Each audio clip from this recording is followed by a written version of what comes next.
Assalamu alaikum wa rahmatullahi wa barakatuh. Mon invité du jour est Cyril Diabaté. Il est un des représentants du MMA en France et il est aussi plusieurs fois champion du monde dans plusieurs disciplines, notamment le karaté et la muay thai. Je l'ai invité ici pour parler notamment de discipline et de motivation, en espérant que cela vous soit moufid. Wa barakallahu fikum. Merci de m'avoir invité. Avec grand plaisir, avec grand plaisir et comme je le disais, vraiment c'est vraiment je suis vraiment content de t'inviter parce que tu es une personne qui est sans langue de bois et qui cherche l'efficacité avant tout et c'est aussi dans mes valeurs. Bah Donc ça écoute, fait ouais, c'est vrai que dans les arts martiaux aujourd'hui, ça perd un peu ça de vue, mais ouais, c'est bien de revenir dessus, je pense. ah ouais, je pense que ça a un peu dégringolé avec l'arrivée peut-être des réseaux sociaux, avec l'arrivée de la nouvelle génération. Je pense qu'il y a un petit gap, il y a des choses qui se sont perdues. C'est clair, c'est clair. Et donc voilà, justement, c'est pour ça que je t'ai invité. Je t'ai invité pour justement que tu puisses nous donner quelques informations, entre guillemets, sur l'entraînement d'un combattant, comment s'entraîner comme un combattant pro, quelles sont les erreurs à éviter éventuellement, la diète, etc. Ouais, bah c'est un vaste sujet parce que et j'en parle souvent, hein, notamment avec l'équipe de combattants que j'entraîne, parce que c'est souvent sous-estimé en fait le jeune pratiquant quand il se lance là-dedans en se disant je vais faire des combats. Il réalise peut-être mal à quel point ça demande de l'engagement, de l'investissement et des sacrifices. Et, Oui, euh, j'ai des combattants qui sont chez moi et alors qu'ils ont un ex-combattant comme prof qui a touché au haut niveau, qui est assez réaliste sur ce que ça demande. J'essaie de leur faire comprendre et c'est pas toujours évident parce que les mecs, ils ont envie de manger ce qui leur fait plaisir, ils ont envie de sortir, ils ont envie d'avoir des passe-temps qui sont pas forcément en corrélation avec leur ambition. Donc, le rôle de coach, il faut sans cesse rappeler à l'ordre des jeunes gars qui mangent mal ou qui n'ont pas l'hygiène de vie qui va avec leur ambition. oui, oui, bah justement, comme je disais, je pense qu'il y a un petit gap, ou même un grand gap entre les combattants d'avant et les combattants de maintenant. T'avais fait un podcast comment il s'appelle? Euh, L'école. Pardon? Antonin là, de la nouvelle école, non? Exactement, oui. Où Ouais. justement tu parlais justement des réseaux sociaux et justement de la nouvelle génération. Ouais. Et c'est vrai que maintenant, comme tu le dis, lorsque les gens ont juste on fait juste un petit peu de padwork, c'est un peu de shadowboxing, un peu de sandbag et ils commencent déjà à mettre des photos tout en Venom sur Instagram. Ouais, c'est Donc, ça. ouais, Bon, ça va avec l'époque. Je pense que aujourd'hui, on est un peu parasité par les réseaux sociaux et ce qu'ils représentent, c'est-à-dire la gratification personnelle instantanée. Tu fais une belle photo où tu as des abdominaux, tu mets des gants UFC sur les mains, tu fais une pause et tout de suite, tu as des likes, tu as des gens qui te montrent un intérêt qui est peut-être superficiel, mais en tout cas, toi, ça te flatte ton ego. Et aujourd'hui, j'ai les mauvais côtés de ça. C'est-à-dire que j'ai des combattants qui combattent, qui sont en début de carrière, qui ont peut-être 4, 5 combats, 6 combats. Et parce qu'ils ont un public, parce qu'ils ont des fans, entre guillemets, ils se sentent plus pissés et ils pensent qu'ils sont juste, euh, juste devant la porte de l'UFC. Et ils ouais, pètent un boulon et ils font n'importe quoi. ouais, c'est aberrant, surtout qu'on voit ça même dans le domaine même du fitness en général, hein. C'est pas forcément seulement dans le MMA, hein, que ce soit dans la boxe anglaise, que ce soit dans le fitness, dans le monde du fitness. C'est vrai que, bah, après, je pense que ça, c'est une question d'intention. Ça dépend de ce que tu veux, ça dépend de pourquoi tu t'es engagé, pourquoi tu veux faire du MMA. Si tu veux faire du MMA pour la gloire, c'est sûr que tu n'auras pas les mêmes engagements, pas les mêmes convictions et du coup, tu n'auras pas les mêmes démarches qu'une personne qui justement s'entraîne pour être efficace et être sérieux. C'est clair, ouais. Alors voilà, je voulais d'abord commencer parce que je me suis dit que c'est peut-être une des parties les plus importantes. Commencer sur le mental, te poser des Ouais. questions sur justement le mental d'un combattant pro et le mental d'un champion. Comment on devrait, eh bien, passer ses journées, comment on devrait réfléchir sur ces journées, quel est le mindset à avoir. L'état d'esprit d'un combattant de haut niveau, c'est déjà refuser refuser le confort, refuser. Par exemple, j'avais cette conversation avec un de mes combattants, un des, un des plus gros noms de mon équipe, qui est doué, et forcément qui a des facilités à combattre à haut niveau parce qu'il est doué. Alors, il a un physique qui est déjà pas mal, mais techniquement, il est plus doué que la norme. C'est un petit prodige. Oui, Et donc, et je lui disais que les personnes douées ont cette tendance à justement se reposer sur leurs ouais, facultés clairement. d'apprentissage qui sont au-dessus de la norme et qui bossent pas le mental, alors que le mental, ça devrait être la chose première à travailler, puisque notre sport, c'est avant tout quelque chose qui est éprouvant pour le mental. Alors Et justement, ouais, comment ça se travaille justement le mental? Comment on le travaille?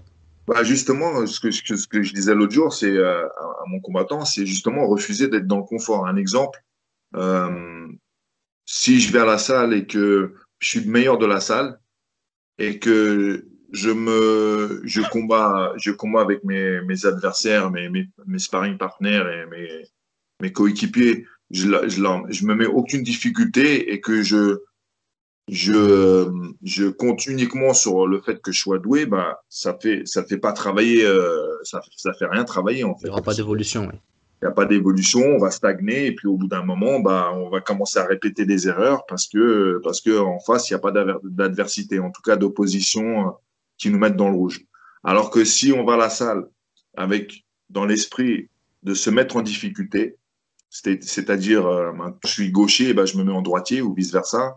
Mhm. Euh, j'ai un, j'ai un, j'ai un côté j'ai des techniques qui sont plus fortes que d'autres. Et ben, au lieu de, je vais m'handicaper en m'interdisant certaines techniques et en bossant le reste. Et ben, là, dans cet état d'esprit-là, je vais continuer à progresser, même si les mecs en face de moi, ils sont beaucoup moins forts.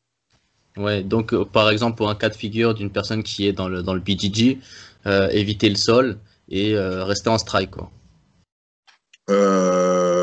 Ouais, voilà, exactement. Donc, si on est un pur grappling, un pur produit du grappling, s'interdire de faire des takedowns et puis rester debout, ça peut être un. Donc, forcément, on va prendre des coups dans la gueule. Ça va peut-être pas flatter l'ego parce on va On peut-être s'affaiblit. perdre. Ouais, on va peut-être perdre des sparring face à des mecs, normalement, on est tort. Mais au moins, ça nous fait progresser dans le domaine du combat. Et donc, Super. il faut faire ça pour tout. C'est-à-dire, si j'ai des pompes à faire et que j'ai 100 pompes à faire, eh ben, de moi-même, je vais dire, bon, d'accord, aujourd'hui, je vais faire 150 pompes. Et Ouais. le mois d'après, je vais faire 200 pompes. Et ainsi de suite. Mais Faut que ça vienne c'est de soi dur. en fait. Voilà, il faut que ça vienne de soi. C'est un mindset, c'est un état d'esprit. Il faut absolument que le combattant de haut niveau, qui a de l'ambition, qui veut aller le plus loin possible, il repousse sans cesse ses limites. Et les mecs doués ont tendance à se reposer sur leur laurier et puis se contenter de le côté facile. Oui. Donc, donc le mental, comme je le dis à tous mes combattants, quand ils viennent à la salle, c'est pas la technique, c'est pas le physique qu'on doit chercher à travailler en premier lieu, c'est le mental. Et le mental prendra le relais et nous fera progresser physiquement et techniquement parce que le mec qui est dur avec lui-même, ben, au lieu de faire 20 répétitions, il va en faire 30. Et au lieu de faire 100 pompes, il va en faire 200. Mais donc, de ce que tu dis, le mental, c'est pas vraiment le coach qui va l'apporter dans ce cas-là. Ce serait plus à l'élève de travailler sur lui-même. Alors, le coach, ça aussi j'en parle souvent, le coach, admettons, j'ai un gars qui vient 2 fois à la salle par jour, 4 ou 5 fois par semaine. Il va venir sur les 20 heures que comporte une journée, je vais le voir à 4 heures. C'est-à-dire les 20 heures qu'il n'est pas avec moi, il peut faire ce qu'il veut, il peut se relâcher, il peut aller même tricher, il peut être feignant avec lui-même. Alors que moi, je suis qu'une béquille en fait, je suis qu'un guide, je suis un mentor, Oui, je peux l'envoyer dans une certaine direction, mais tout le reste du temps, c'est lui qui doit bosser son mental justement. Donc, le mec qui veut vraiment progresser, il doit être son propre coach. Il ne doit pas oui. attendre que son coach à la salle le pousse dans ses derniers retranchements. Il doit, il doit être capable de le faire automatiquement tout seul, tous les jours. Oui, c'est clair, je te rejoins complètement là-dessus. D'ailleurs, on a parlé du fait de sortir de sa zone de confort dans la salle, mais qu'est-ce qu'il en est du fait lorsqu'on sort de la salle? Bah, c'est Est-ce ça qu'on aussi. doit sortir de Bah, sa zone de confort en dehors de la salle aussi? c'est ça aussi. Pour moi, encore une fois, c'est le plus dur et c'est Oui, le plus carrément. important. C'est pas d'être dur à la salle et puis après, une fois qu'on sort de la salle, bah, on se relâche et on fait tout et n'importe quoi. C'est d'être capable d'être dur avec soi-même et d'être intransigeant avec soi-même tout le temps. Un exemple tout simple, la bouffe. Et ben, concrètement, moi, je ne les vois pas bouffer à la salle parce que c'est pas un restaurant. Donc, l'alimentation, c'est eux qui doivent être chefs de leur propre alimentation. C'est eux qui doivent absolument manger les bons aliments au bon moment dans la journée. Et moi, je peux les conseiller, encore une fois, je peux les guider, je peux leur donner même des programmes alimentaires, il n'y a pas de problème. Mais c'est pas moi qui vais mettre l'aliment dans la bouche. C'est pas moi qui vais faire en sorte que le mec il est bien hydraté toute la journée. Et Oui, oui. c'est ces choses-là qui sont dures. J'ai un de mes combattants de très haut niveau qui a des difficultés avec la bouffe, c'est-à-dire il mange tout et n'importe quoi tout le temps. Et du coup, bah, son poids n'est pas bon, il a un excédent de gras et tout. Et une préparation et il augmente ses risques de blessure. Et pendant une préparation, son poids va monter, descendre, alors qu'il devrait être suffisamment sérieux avec son alimentation pour, s'il n'est pas au poids, bah, descendre graduellement jusqu'au au poids de sa catégorie.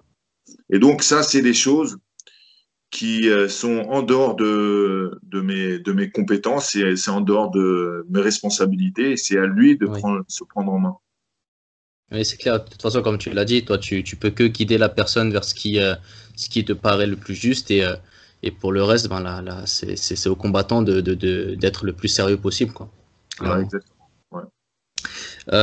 D'accord. Alors, en ce qui concerne donc la diète, l'entraînement, on voit ce qu'il en est du mental.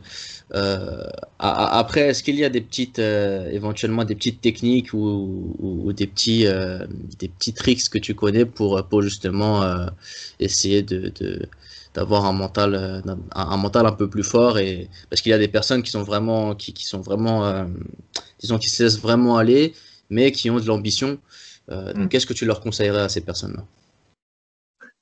Euh, je dis souvent à mes gars, je dis souvent que le pire ennemi pour un combattant, c'est les excuses. Et forcément, souvent, les gens qui ont des faiblesses au niveau du mental, ils se cherchent ils se cherchent, le premier réflexe, c'est se chercher des excuses.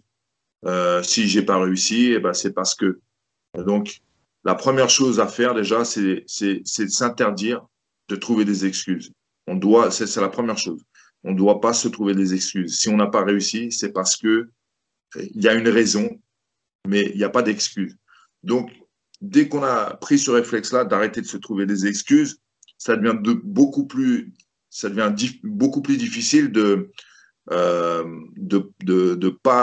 pas essayer véritablement. Ouais. Un exemple, toujours avec la La nourriture, nourriture. le, Parce le que mec, c'est ouais, juste pour dire que c'est clair que la nourriture, c'est une partie beaucoup plus difficile que ce que l'on croit et ça joue énormément sur le mental. Donc c'est vrai que c'est un très bon exemple, je trouve, de parler ouais, effectivement de la diète. la nourriture, pour n'importe quel sportif d'ailleurs, pas que les sportifs qui ont besoin de faire un certain point, un certain jour. La nourriture pour un sportif, c'est son carburant, c'est ce qui fait qu'il est en bonne santé, c'est ce qui fait qu'il réduit les chances de blessure. Ça fait, ça peut faire la réussite d'un sportif ou son échec. Donc c'est Effectivement. vraiment très important. Et j'ai beaucoup de combattants sur toutes les années depuis 99 où j'ai ma section de la Snake Team. J'ai eu énormément de combattants et j'ai eu beaucoup de combattants qui avaient du mal avec la nourriture. Et c'est aussi un moyen de se renforcer mentalement. C'est le fait au quotidien, devoir faire attention à ce qu'on mange et de manger les bons aliments qui sont pas forcément les plus sexy, les plus attrayants. Eh ben, ça forge le mental. Et puis au bout d'un moment, ça devient normal de se fixer des limites et de faire des sacrifices. Et c'est un autre moyen aussi comme je disais, de renforcer son mental. Donc, Oui. si on rajoute la nourriture plus le physique, c'est-à-dire plutôt que de faire 100 pompes, je vais en faire 150, et puis après je vais en faire 200, ainsi de suite. Toujours essayer de repousser les limites, toujours se, se poser des, se poser des règles de vie, une hygiène de vie. Ça aussi, ça renforce le mental. Donc, tout simplement essayer de faire comme on voit à la télé, dans les programmes ou dans les films, le boxeur qui se lève tôt le matin et qui va courir 1 heure avant d'aller au travail. Tu vois, ce genre de choses euh, aussi participe au renforcement du mental. Oui, le fait d'avoir une bonne hygiène de vie et de se fixer des objectifs peut-être dans la journée Voilà. et surtout eh bien les faire, ces objectifs, et ne pas les délaisser. Ouais, ouais, c'est clair. Je prends une image souvent. À la salle, il y a il y a un tatami qui est bleu dans l'ensemble et qui a un contour qui est rouge. Oui, Et je symbolise, quand je suis en train de leur faire ce speech de zone de confort, je dis voilà, la zone bleue, c'est la zone confortable et le rouge, c'est là où on repousse ses limites. Et plus on est dans le rouge et plus on repousse ses limites. Et je dis voilà, la plupart d'entre vous, vous avez le réflexe naturel de rester dans le bleu, de peut-être se rapprocher du rouge, mais jamais aller dans le rouge au-delà. et surtout pas s'y enfoncer. Et je dis là où on devrait être en tant que combattant de haut niveau qui a beaucoup d'ambition, c'est d'être dans le rouge, s'habituer à être dans le rouge et s'enfoncer de plus en plus dans le rouge quand on est habitué à, à où on est. Et ainsi repousser les limites tout le temps. Et, Oui. euh, et justement, les mecs qui sont doués ont une grande tendance à rester dans le bleu. Et parce qu'ils sont doués, justement, ils arrivent à rivaliser avec des mecs qui se donnent beaucoup plus de mal. Mais quand on vise l'UFC, par exemple, qui est l'excellence, faut se dire que les mecs doués, il y en a plein, que eux, ils ont, en plus de ça, travaillé le mental, ils ont fait tout le nécessaire pour justement ne pas avoir à se reposer justement sur leur talent naturel. Oui. C'est une partie très difficile, le mental est malheureusement très délaissé, alors que pourtant, comme tu le dis, c'est vraiment une partie essentielle et une des premières parties C'est la peut-être. partie essentielle. C'est pas une partie essentielle, c'est la partie essentielle. Quand Oui, on a compris ça, quand on a compris que c'est le mental qui va faire en sorte que le mec qui va, comme je disais tout à l'heure, les mecs qui viennent à la salle, je leur dis, c'est le mental qu'il faut privilégier. La technique et le physique viendra avec le mental. Si le mec, plutôt que de faire 20 répétitions d'un mouvement, il en fait 40 parce qu'il a justement le mental et il repousse sans cesse les limites, et ben, même s'il n'est pas doué techniquement à la base, et ben, il va combler son retard de technique juste parce qu'il s'entraîne beaucoup plus que les autres. Et ça vient du mental. Et le physique, c'est exactement pareil. Le mec qui est sur son elliptique à essayer d'atteindre telle ou telle zone cible, à essayer de développer tant de puissance sur la machine, et ben parce qu'il a le mental, il va aller plus loin et plus fort et plus vite que l'autre. Même si l'autre il est plus doué physiquement, bah, l'autre il va combler son retard et il sera plus fort non seulement physiquement, mais en tout cas plus fort mentalement. Effectivement. Ouais. Alors, qu'est-ce que tu penses du fait de justement sortir de sa zone de confort en faisant des entraînements un peu à la dure, par exemple dans des situations climatiques difficiles? Est-ce que tu penses que c'est contre-productif parce que les personnes peuvent tomber malades, etc. Ou bien au contraire que c'est une bonne idée parce que justement, puisqu'ils sortent de leur zone de confort, lorsqu'ils seront dans des situations plus confortables, eh bien, ils auront peut-être une meilleure approche. Alors, des petits gimmicks comme ça, des petits épisodes où on change complètement de style d'entraînement et qu'on va dans la montagne, dans les chutes d'eau glacées ou je ne sais quoi, ça peut effectivement donner un petit plus. Il y a un côté ludique, il y a un côté novateur qui peut être sympa.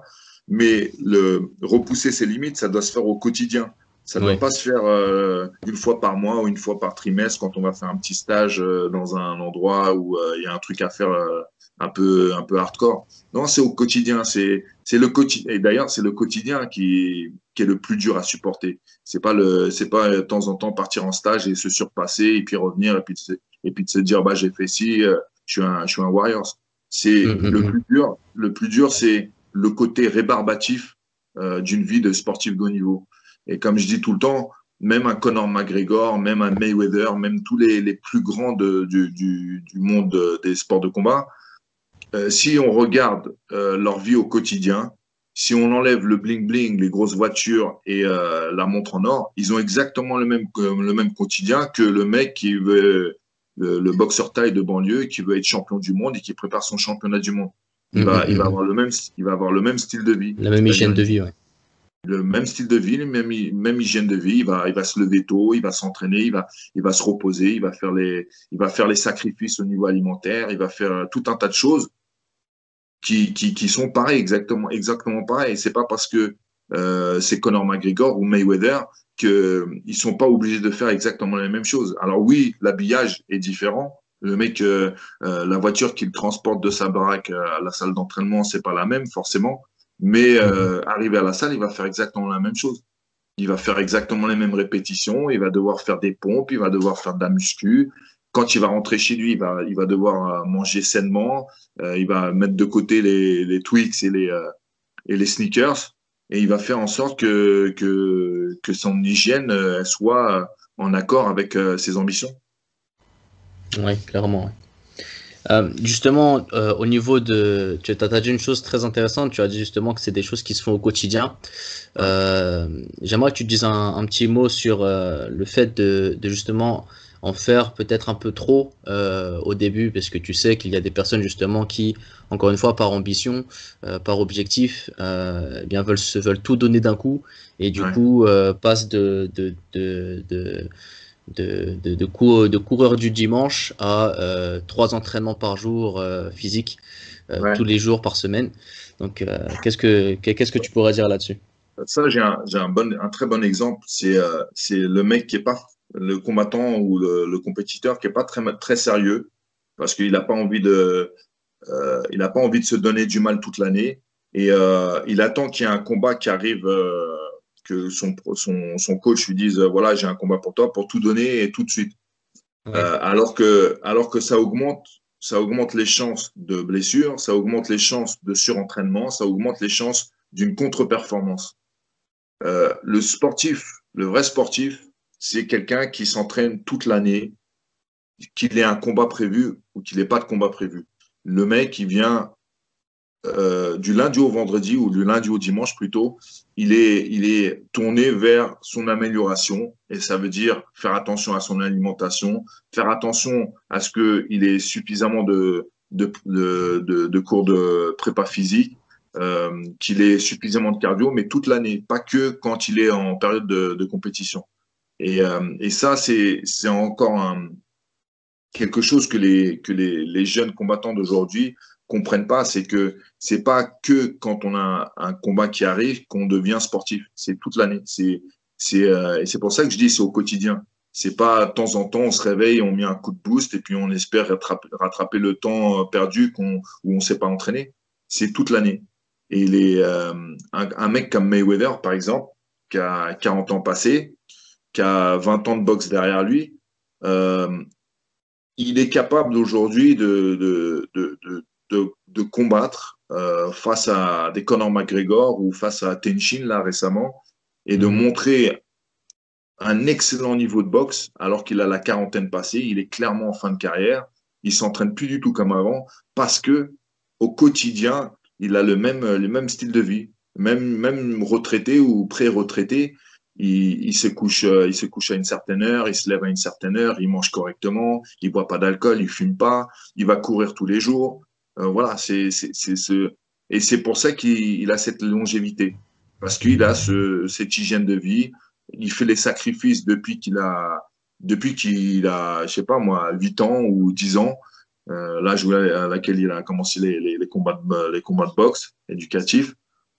Ouais. Voilà, bon, j'ai pris l'extrême, hein, mais plus on va chercher l'excellence, plus on va chercher à être le meilleur, et plus on est obligé de se poser des règles et de faire en sorte d'avoir une hygiène de vie et des sacrifices qui sont en adéquation avec ses objectifs. Assurément. Et d'ailleurs, tu parles justement le fait qu'il ait commencé très tôt. Clairement, le mental, plus tu comprends les règles, alors jeune, et mieux c'est pour toi. Tu vas faire moins d'erreurs et clairement, tu pourras du coup évoluer beaucoup plus rapidement. Ouais, ouais. Après, comprendre les règles et s'y mettre et faire en sorte de diriger sa vie avec ces règles-là, c'est autre chose. C'est Parce deux que choses différentes. Ouais. voilà, j'ai des sportifs qui comprennent très bien ce que je leur dis, qui comprennent tout à fait les règles qui vont faire que ils vont évoluer sportivement et qui vont peut-être atteindre leurs objectifs. Mais encore faut-il avoir le courage Les appliquer. voilà, exactement.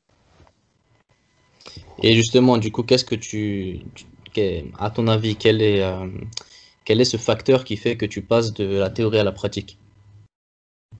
C'est-à-dire, Lorsque tu as dit que tu as des pratiquants justement qui savent, qui connaissent les règles justement du fait de pouvoir, de devoir être quelqu'un de sérieux, mais qui ne ouais, s'y mettent pas. Du ouais. coup, c'est quoi ce facteur? Qu'est-ce qui fait que ils ne s'y mettent pas et Bah, qu'est-ce que tu devrais... Oui, un jour, j'espère qu'ils vont avoir un déclic.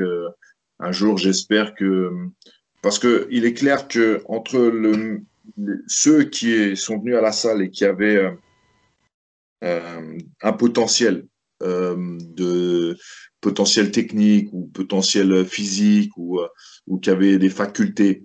Entre tous ces gens-là qui avaient un potentiel pour devenir peut-être un champion du monde et ceux qui l'ont fait véritablement, c'est peut-être 1%. C'est peut-être 1%. Le reste, les 99%, ils ont baissé les bras bien avant, bien avant avoir même s'être rapproché d'un objectif. Et ça, donc, c'est, et ça, oui. c'est surtout à un moment donné, c'est des mecs je pense qu'il faut être en connexion avec ses vraies envies et ses vraies ambitions. Il y a beaucoup de gens qui disent, de combattants, même qui ont un certain nombre de combats, qui disent, moi, je veux aller à l'UFC, moi, je veux aller combattre je ne sais où, je ne sais qui. Je veux aller à l'UFC, je veux aller au Bellator, je veux prendre la ceinture du M1.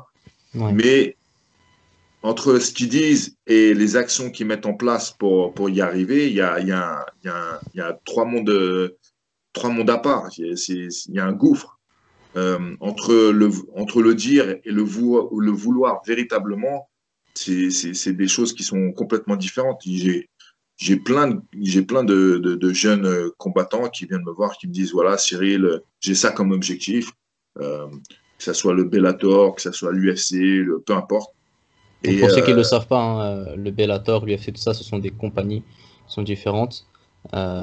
Donc l'UFC étant la plus grande, Le Bellator étant peut-être celle de juste en dessous en fin de compte, non? Ouais, c'est ça, ouais. Ouais. Donc ouais, voilà, faut pas se mentir, faut pas se mentir sur ses ambitions, faut pas se mentir, faut pas mentir à son entourage ni à son coach.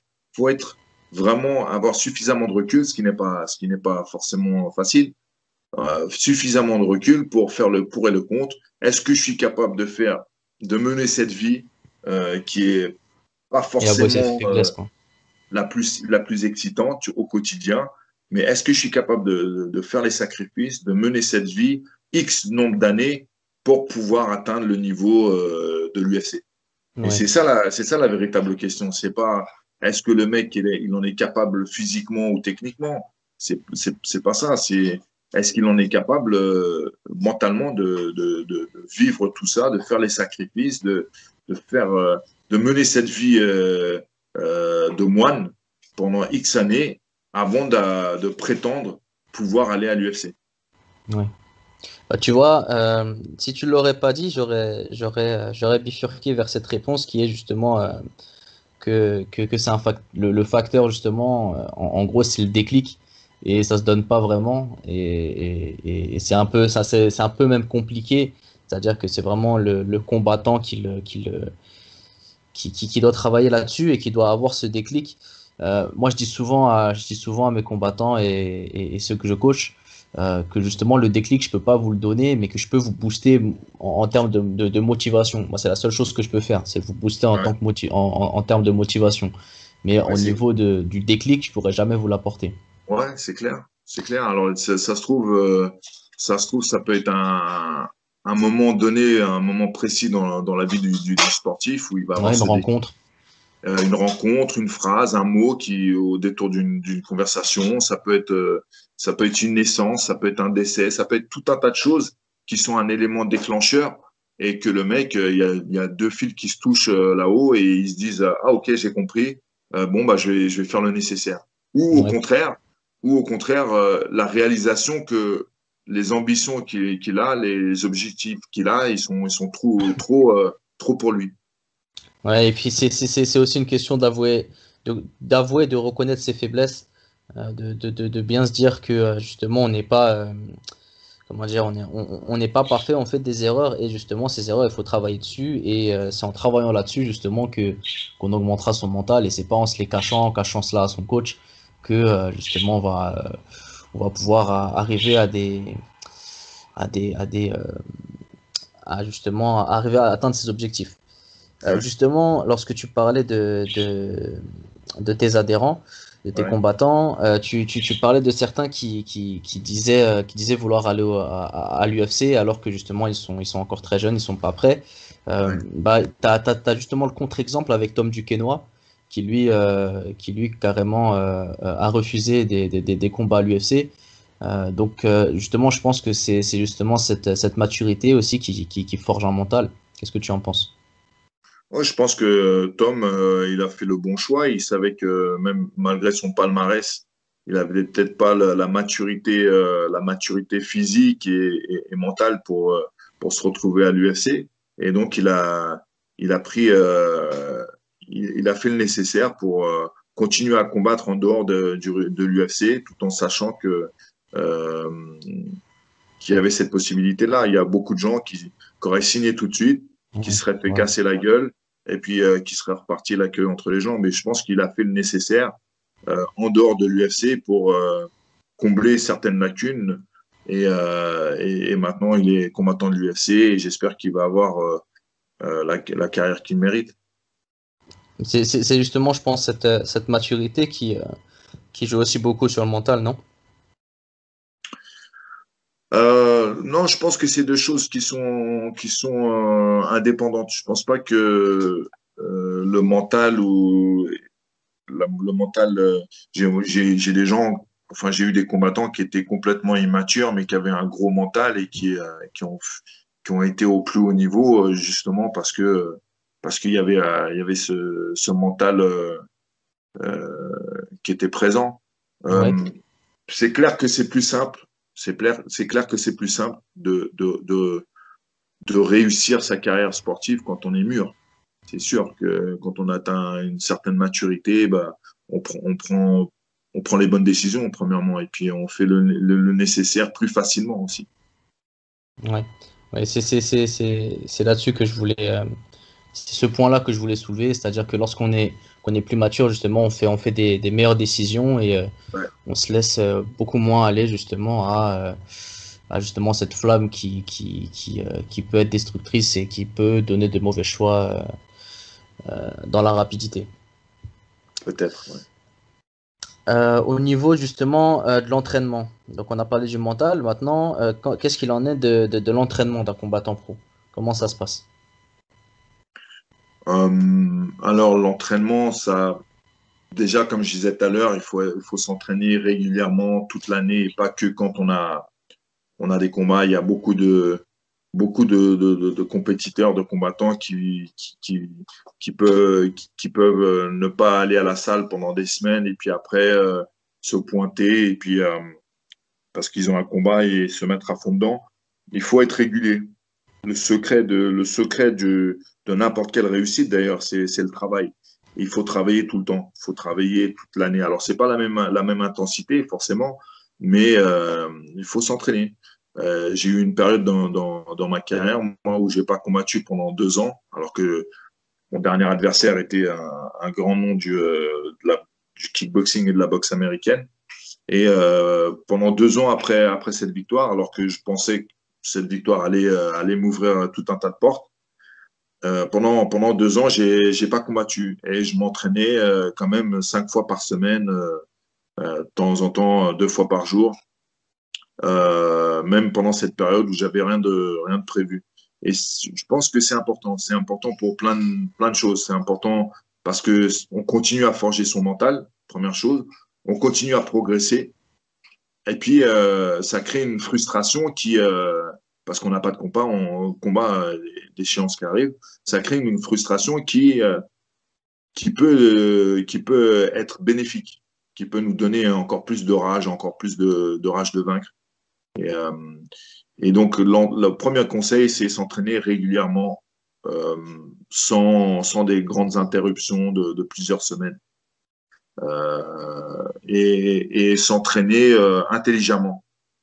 Euh, faire les choses intelligemment, c'est-à-dire avoir des journées de repos par-ci par-là pour être sûr que quand on retourne à la salle, on a on a encore envie, premièrement, et qu'on ne fait pas du surentraînement aussi. Ça, c'est important. Oui. Donc, il y a tout un tas de choses qu'il faut mettre en place. Il y a le protocole d'entraînement aussi par rapport à une compétition. Si on a une compétition, c'est bien de pouvoir s'entraîner 2 mois avant cette compétition. 2 mois étant pour un combat de 3 fois 5, si c'est en MMA, 3 fois Mhm. 5 minutes. Donc 2 mois, c'est bien. Même pour un sportif qui s'entraîne régulièrement toute l'année, euh, il faut 2 mois pour faire monter la machine à son summum. Et puis pour pouvoir travailler aussi la tactique et la technique propre à l'adversaire. Et alors justement, tu parles du fait de s'entraîner presque tous les jours, voire tous les jours, des fois, voire souvent, 2 fois par jour. Il faut aussi bien comprendre pour les auditeurs que c'est pas de la musculation. Donc, puisque c'est pas de la musculation, c'est pas du tout la même intensité. Donc, il y a pas à avoir peur du surentraînement. C'est-à-dire que c'est pas en s'entraînant 2 fois par jour, en faisant par exemple des entraînements techniques et en ne faisant pas par exemple de la condition physique ou bien pas faire que de la condition physique lors de ces 2 entraînements que l'on va tomber dans du surentraînement. Justement, ce sont des entraînements qui sont menés comme Cyril l'a dit, de manière intelligente. Ouais. Alors, c'est pour ça que c'est important de mettre au point un emploi du temps sur la semaine avec son coach pour voir du lundi au dimanche ce qui se passe, placer les jours de repos correctement. Par exemple, il y a beaucoup de sportifs qui font l'erreur de s'entraîner du lundi au vendredi et de faire 2 jours de repos, c'est-à-dire le samedi, dimanche. Et ça, c'est une constante qui est pas bonne parce que forcément, on cumule de la fatigue du lundi au vendredi et on a samedi, dimanche pour récupérer, mais c'est pas toujours possible. Donc on peut facilement tomber sur du surentraînement. Alors que si on sépare les 2 jours de repos, par exemple, Mercredi. un jour de repos le dimanche et l'autre jour le mercredi en plein milieu de la semaine, ça permet de récupérer beaucoup mieux. Oui, clairement, oui. Clairement. Et justement, est-ce que tu pourrais nous donner éventuellement un exemple d'entraînement ou bien de planning plutôt euh, pour une personne qui n'est pas en compétition, puis pour une personne qui est en compétition? Alors pour une personne qui n'est pas en compétition, c'est la régularité qui compte. C'est-à-dire, faut pas faire de trop gros breaks. Et au contraire, faut bien doser les séances intensives avec les séances de technique où on va être beaucoup plus en dilettante. Et, euh, et ensuite, donc ça, le sportif qui n'a pas de combat de prévu, c'est relativement simple. Il fait des semaines où les séances intensives elles sont réparties, elles sont espacées avec des journées de repos par-ci par-là. Et le combattant qui est en prépa, je dirais en début de prépa, il mise énormément sur le physique et faire des longues séances d'intensité modérée. Et plus le combat se rapproche et plus les séances elles vont être courtes et intenses. Donc à la fin, la dernière semaine,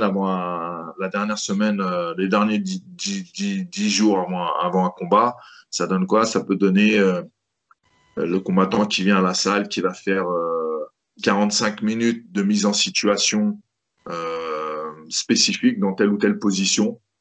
Donc, il va faire son échauffement. Ensuite, il va faire 45 minutes de travail. Et puis, le soir, il va avoir une séance technique de 30 minutes. Mais par Oui, contre, les 30 minutes, elles vont être très intensives. Et donc, d'accord. ça peut être la dernière semaine du combat. Donc, on va se rapprocher non seulement de la durée du combat, mais de l'intensité du combat. Et puis les dernières séances, c'est carrément la durée du combat. On va faire un échauffement de 20 minutes ou de 30 minutes avec des étirements dedans. Et on va faire 15 minutes de, de, de pad work ou de sac ou de lutte ou de MMA, peu importe ce que c'est, mais avec une intensité proche de celle du combat. D'accord. Et au niveau du... Oui. Sans opposition faut faire attention aussi à l'opposition, c'est-à-dire que le À se cobaye, blesser. il va plus servir de sac de sac ou de poids que mettre en difficulté le combattant qui combat la semaine d'après, quoi. D'accord. Euh, au niveau de la préparation physique, euh, justement, combien tu préconises d'entraînement en conditions physiques pures par semaine pour une personne qui n'est pas en compète? Alors, pour quelqu'un qui n'est pas en compète, une séance, ça suffit. S'il s'entraîne régulièrement, on va dire, il a 4 séances classiques par semaine, plus une séance de prépa physique, c'est largement suffisant. On n'a pas besoin enfin, non, pas des séances, excusez-moi, des 4 jours d'entraînement par semaine. S'il a 4 jours d'entraînement par semaine, euh, il peut rajouter une séance de prépa physique, c'est largement suffisant. Oui, Ensuite, s'il est en période de prépa combat, je pense qu'une séance par semaine, plus une séance avec de la prépa physique spécifique, c'est-à-dire peut faire du fractionné sac, par exemple. oui. Du Euh, Tabata ou... il peut faire de la lutte où là, on va chercher un certain nombre de répétitions en un certain nombre de temps, par exemple. Ça aussi, ça fait partie de la prépa physique, mais c'est aussi une prépa physique qui est spécifique au sport. Oui, qui sont d'ailleurs pour moi, à mon sens, les plus pertinentes. Que ce soit d'ailleurs tout sport confondu. Je pense que la prépa physique, lorsqu'elle est dirigée vers eh bien ce que l'on souhaite, je pense que c'est beaucoup plus efficace. Notamment, par exemple, je préfère euh, par exemple, pour un échauffement, je préfère m'échauffer en faisant du sac que en faisant de la course à pied. Je sais pas ce que tu en penses. Ouais, alors il y a plusieurs écoles. C'est vrai que c'est plus pertinent dans certains cas, mais je pense que c'est complémentaire. C'est-à-dire que euh, Oui. un mec qui travaille les jambes, par exemple, qui travaille les jambes, qui fait de la presse ou qui fait des squats. euh, alors ça ressemble à aucun mouvement qu'on peut faire pendant un combat de MMA, mais Mhm. s'il fait l'adaptation de ce travail de squat avec un travail spé derrière, par exemple squat suivi de front kick ou coup de genou, eh ben, il va avoir des gains en puissance au niveau de ses coups, c'est sûr. Bien sûr, bien sûr. Donc du coup, tu préconises un entraînement de condition physique, ça suffit pour une personne qui justement veut faire du MMA et qui n'est pas en compète. Et du coup, Voilà. cet entraînement physique, cette prépa, tu la mettrais en dehors du jour justement technique et tactique. Ouais. Alors, c'est intense, plus il va y laisser des plumes Ouais, et moins tu peux faire de la technique. Parce que la technique, on a besoin d'avoir son cerveau qui fonctionne, qui est pas exactement. fatigué. On a besoin ouais, d'avoir toutes ces facultés intellectuelles pour faire de la répétition, des répétitions correctes et puis surtout retenir ce qu'on va apprendre. Donc c'est important de séparer une grosse séance de prépa physique intense avec, avec des séances de technique. Et alors du coup, lorsque tu fais deux séances par jour, pour qui Ouais. et comment tu l'agencerais? Alors les deux séances, encore une fois, on peut pas faire deux grosses séances intenses dans la même journée parce que là on augmente les risques de blessures, on augmente les risques de surentraînement. Il y a tout un tas de choses qui vont être antagonistes, qui vont se clasher. Ouais. Si on fait une grosse séance dans la journée, bah, moi j'aime bien faire ça. On va faire une grosse séance de sparring, par exemple, le matin. Et puis après, les mecs vont aller se reposer. Et puis le soir, on va faire de la répétition technique tranquille, quoi, où ils vont à peine transpirer. Ça doit être proportionnel. C'est-à-dire que si je fais une grosse séance à un moment donné dans la journée, bah, l'autre séance qu'il va avoir, elle doit être plus Plus. légère. Ouais. D'accord. Et quand on est justement en, en prépa combat, est-ce que du coup ce serait une erreur de faire deux séances intensives le même jour ou est-ce que tu penses que ça peut être pertinent justement, surtout dans les derniers jours éventuellement, Bah, avant de faire... comme je disais tout à l'heure, les dernières séances, elles sont intensives. Quand on est proche du combat, elles sont intensives. Par contre, elles Ouais, sont courtes. Donc, on peut se permettre de faire deux séances dans la journée très intensives de 30 minutes. C'est pas un problème, ça. Puisqu'on a le temps de récupérer entre les deux et que on a le temps de recharger ses batteries. ouais, d'accord. Faut Ok, faire, faut faire, faut faire attention à pas, dans ces cas-là, faut faire attention aussi à pas avoir une opposition qui est trop, si c'est du sparring, par exemple, il faut que le mec le sparring partner, il serve au combattant et pas qu'il y ait des problèmes d'ego et que le mec qui se rentre dedans, surtout proche d'un combat. et qu'est-ce que c'est un bon sparring partner Un bon sparring partner, c'est quelqu'un qui se met au service de, du combattant? je parle en temps de compétition, hein. D'accord. En temps de compétition, en temps de compétition, quelqu'un qui prépare un combat, il a besoin de sparring partners qui sont intelligents. C'est-à-dire que ils vont, ils vont, ils vont mettre leur ego à bon escient. Ils vont chercher à faire surpasser la personne qui va combattre bientôt, mais tout en la préservant. Oui, d'accord. Et justement, pour une personne qui n'est pas en prépa, un bon sparring partner? Après, un bon sparring partner, on fait un sport de combat, donc il arrive de temps en temps de tomber sur des mecs qui sont rugueux, qui vont te rentrer dedans. Mais ça fait partie du game, c'est ça aussi. Ouais. C'est aussi comme ça qu'on affûte ses dents, qu'on travaille la combativité et l'agressivité. C'est important aussi d'avoir de temps en temps des sparring qui nous font repousser les limites. Ouais, clairement. Mais D'accord. c'est pas tous les jours, par contre. Il faut pas que ça soit tous les jours. Ouais, d'accord. Donc voilà ce qu'il en est concernant l'entraînement. Peut-être que tu as quelque chose à rajouter, éventuellement des conseils ou des astuces concernant l'entraînement pour le MMA. Non, je pense que la grosse astuce et le gros conseil, le meilleur conseil que je puisse donner, c'est bien s'entourer. Parce que Ouais, un jeune sportif qui débarque dans une salle et qui a 20 piges et qui connaît rien au sport de combat et qui a très peu d'expérience, il va laisser sa santé dans les mains de son coach. Surtout, enfin, je parle d'un jeune compétiteur qui peut faire qui a des gros objectifs. Il va ouais, voilà, il va donner il va donner sa carrière et sa santé dans les mains de son coach. Donc, c'est important aussi quand on visite une salle ou quand on veut s'inscrire dans une salle, c'est important d'être à l'écoute du coach, de le regarder, peut-être l'observer, de voir comment il coach, s'il a des problèmes d'ego, si il a de l'empathie, si toutes ces choses-là.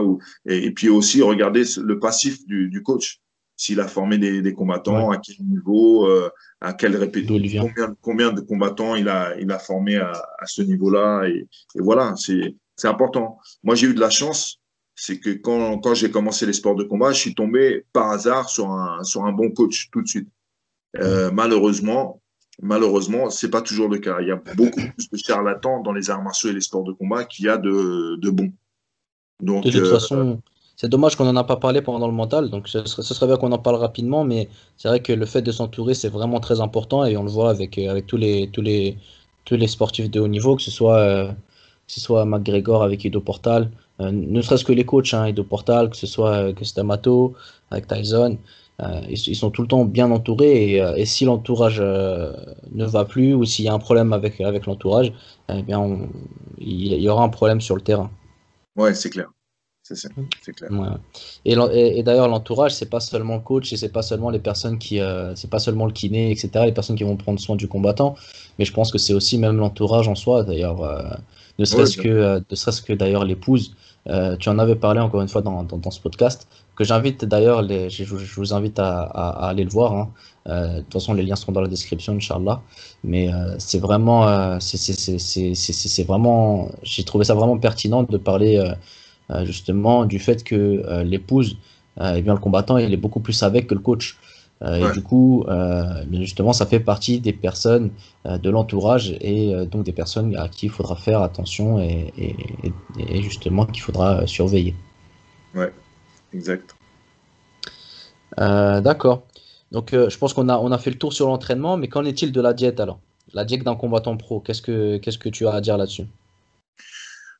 Alors, la diète, faut éviter forcément, hein, comme d'hab, hein, trop sucré, trop gras, c'est pas bon. Bien sûr. Euh, j'ai changé d'alimentation moi, euh, enfin, récemment. Je combattais plus déjà, mais j'ai, euh, je me suis vachement intéressé à la, La nutrition. à la nutrition en fin de carrière.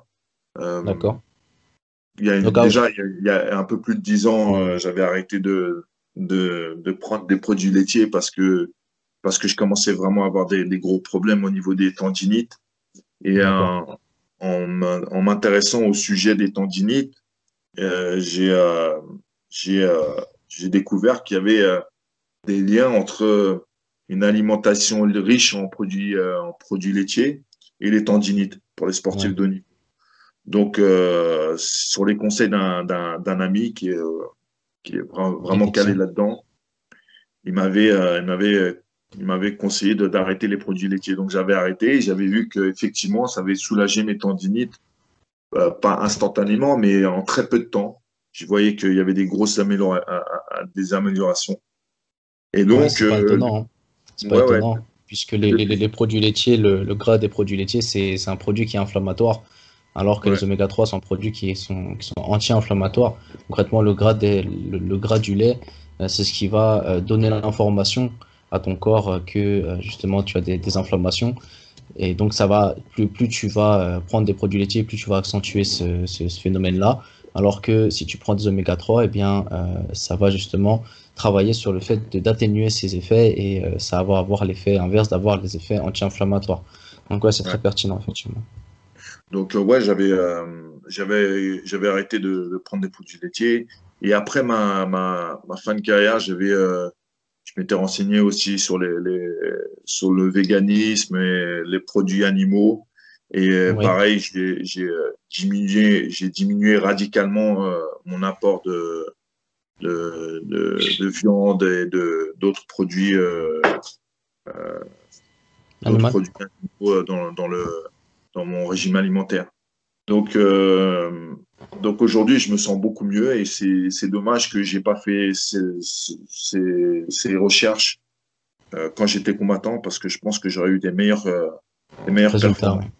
Et du coup, justement, on parlait de déclic tout à l'heure. Qu'est-ce qui t'a donné ce déclic-là? C'est quoi? C'est cette personne, justement, cette rencontre qui a fait que tu as voulu surveiller à aller plus loin dans l'alimentation ou c'est vraiment quelque chose qui t'est venu à un moment donné? Qu'est-ce qui a fait que, aussi, comment dire, lorsque Alors, tu étais combattant, que tu faisais pas attention, justement, ou pas assez attention à ton alimentation? il y a eu plusieurs déclics. Il y a eu ce déclic de tendinite, de problème de tendinite. Donc ça a été le premier euh, C'était très parce que, fréquent? parce que ouais, j'avais des tendinites chroniques tout le temps en fait. Je boitais quand D'accord. j'étais pas. Si j'ai resté assis pendant un certain temps et que je me remettais debout, bah, je boitais je sais pas moi, 15-20 minutes, le temps que ça chauffe un peu la machine. Ok. Et donc ça a été le premier déclic parce que en faisant mes recherches, je me suis aperçu que bah, les produits laitiers, c'est pas nos amis pour la vie, bien au contraire, et que les industries alimentaires euh, nous mentent Ouais. euh, et entretiennent le mensonge, puisque les produits laitiers ne sont pas bons pour la santé, que ceux qui nous vendent les produits laitiers le savent très bien, mais que dans le conscient de la population en général, c'est tout le contraire. Donc le Excuse-moi. lait, c'est bon pour la santé, que les enfants, il faut qu'ils boivent du lait, et ainsi de suite. Ouais. Alors que c'est scientifiquement prouvé que c'est mauvais pour la santé. Donc, Ouais, ouais. ça avait été un déclic à ce niveau-là. Et au fur et à mesure, je me suis intéressé à différents alimentaires. Il y a eu aussi la rencontre avec ma copine qui, elle, mangeait beaucoup plus sainement que moi et qui m'a poussé à suivre son. En plus, j'ai la chance, elle cuisine bien. Donc, euh, je ne ressentais pas du tout un manque en adoptant un mode alimentaire plus sain, on va dire, moins de viande, et parce qu'elle cuisine bien et que c'est une question aussi d'assaisonnement. Et ensuite, le déclic d'après, ça a été un documentaire qui s'appelle What the Health, qui est sur le bouquet Netflix D'accord. et qui m'a vraiment ouvert les yeux sur beaucoup de choses. Alors, je suis pas devenu 100% vegan parce que c'est pas vrai. Si je sors de chez moi et que je vais rejoindre des amis et on va manger au restaurant, je vais manger comme tout le monde. Mais c'est clair qu'à Ouais. la maison, on mange plus de produits laitiers. Il y a plus Alors, de, il y a alors plus de produits animaux. Excusez-moi. al- ouais, excuse-moi. Alors, tu emploies le mot vegan. Tu veux dire végétarien ou bien vegan? Parce qu'il y a une grande différence entre les deux. Justement, j'ai eu quelqu'un qui a adhéré à un coaching en ligne. Et Ouais, lorsqu'il m'a dit sa diète, il disait qu'il était vegan. Mais alors, être vegan, c'est vraiment différent d'être végétarien. C'est-à-dire que tu prends rien de ce qui vient des animaux ou bien de ce qui, comment dire, n'adhère pas à leur méthodologie, disons. C'est-à-dire que, par exemple, le miel, on n'a pas le droit d'en manger. Les amandes, on n'a pas le droit d'en manger parce que ça participe à la destruction, si je me souviens bien. Je crois que c'est des abeilles, si je me souviens bien. Alors ce sera vérifié. Mais voilà, manger moins de viande, c'est plutôt être végétarien. Être vegan, c'est vraiment ne rien manger de ce qui provient des animaux. Ouais, je sais bien ce que ça veut dire vegan. Que chez moi, je mange vegan, c'est-à-dire que tout ce qui vient des animaux, on mange pas, à part, comme tu l'as dit, le miel. Sinon, D'accord. tout le reste, je mange pas d'œufs, je mange pas de poisson, je mange pas de viande, je mange rien de ce Ouais. jeu. Encore moins les produits laitiers. Donc voilà, l'essentiel de mon régime, c'est vegan. Ok. À part si on compte le miel. Le miel, oui, je prends du miel dans mon thé et dans mon porridge le matin. D'accord. Ok. Euh, ce qui fait du coup que tu te sens pas carencé, notamment en vitamine B12. Non, non, après, tu sais, moi, sans être un théoricien du complot, je pense qu'il y a beaucoup de choses qui sont cachées du grand public. Et en même temps, c'est même pas caché, c'est juste, on nous manipule un petit peu, enfin, carrément même, Ouais. les différentes industries qui nous manipulent à croire certaines choses. Tu sais, moi, je fais un truc qui s'appelle le jeûne hydrique.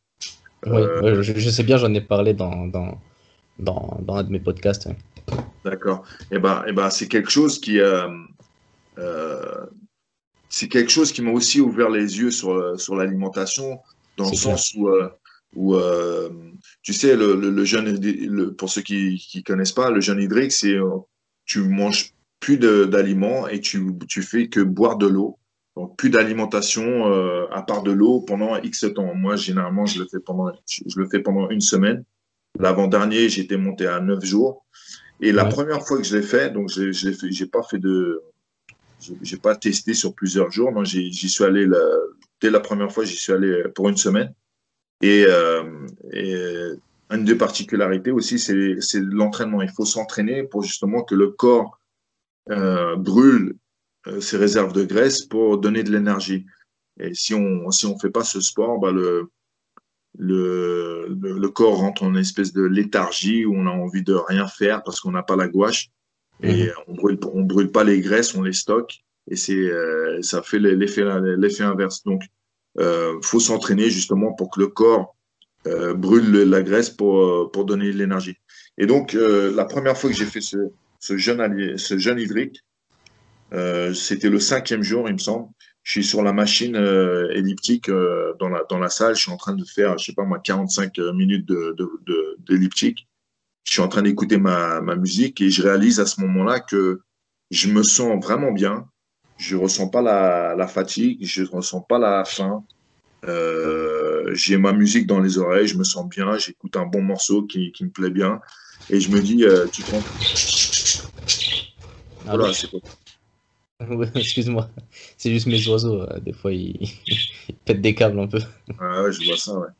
Excuse-moi. Et donc, je me dis à ce moment-là que ça fait 5 jours que j'ai pas mangé, que je suis en pleine forme, j'ai pas de la tête qui tourne et je suis en train de faire du sport et que normalement, avec ce que j'ai appris moi depuis que que je suis minot, normalement, ça devrait pas être possible parce que on est obligé de manger 3 fois par jour, on est Ouais. obligé de manger de la viande, des produits laitiers pour avoir les os solides, ainsi de suite. Et Mhm. on t'a monté le bourrichon avec tout un tas de, de trucs qui sont complètement faux.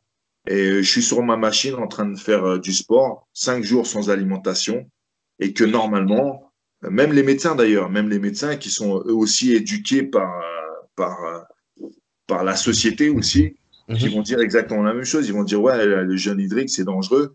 Et puis après, tu parles à des médecins qui sont pointilleux sur sur l'organisme, comment ça marche, les choses l'acidose, pas acidose, les Mhm. différentes phases que comporte un jeûne hydrique.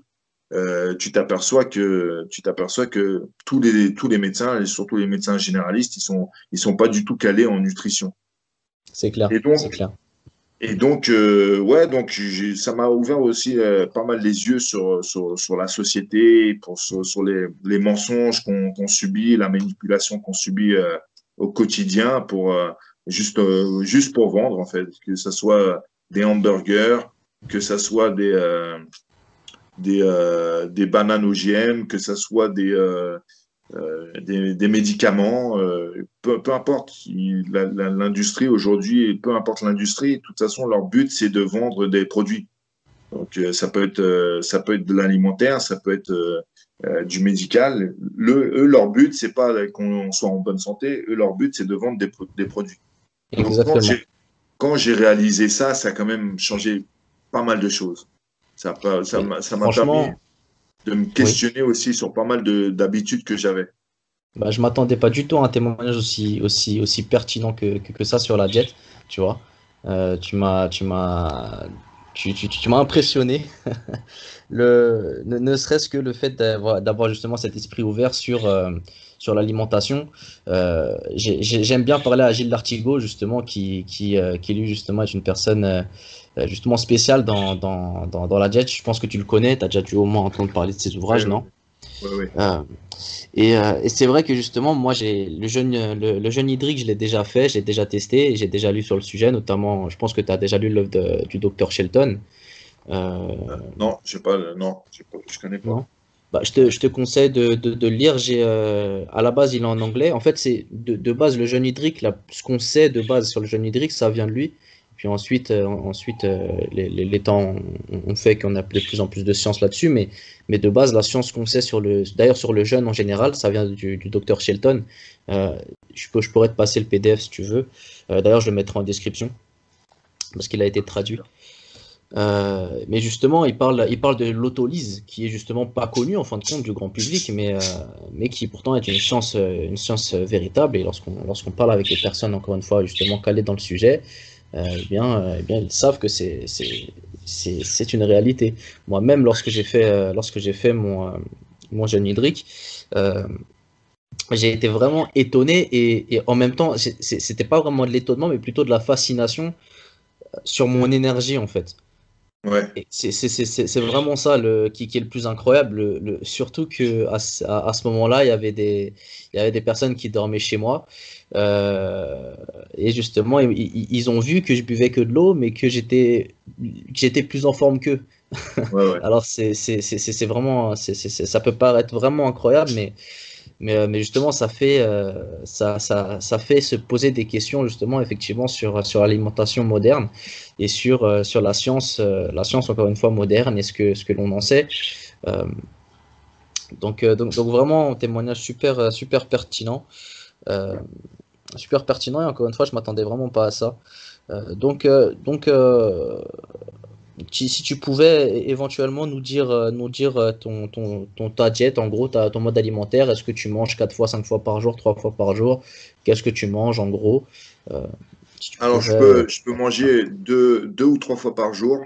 Euh, Généralement, je commence la journée avec un shake Oui, de, de fruits rouges. C'est un mélange de fruits rouges, de flocons d'avoine, de bananes, il peut avoir des différentes baies dedans.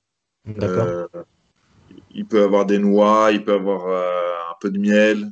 Voilà, donc c'est quelque chose qui tient au corps, qui donne beaucoup d'énergie et qui a pas mal de sucre à diffusion lente. Donc ça va nous donner la pêche pendant pas mal de temps. Et généralement, ouais, j'aime bien commencer par ça ou du porridge aussi, c'est-à-dire flocons d'avoine avec un lait végétal. Généralement, c'est du lait d'avoine ou du lait de riz. Voilà, donc j'aime ça avec un peu de miel aussi dedans. Et donc ça, c'est mon premier repas qui me tient généralement pas mal de temps. Et Et j'aime bien manger quand je rentre l'après-midi, quand je rentre de la salle. Donc, je vais Oui, manger vers 17 h, un truc comme ça. Ça va être mon deuxième repas.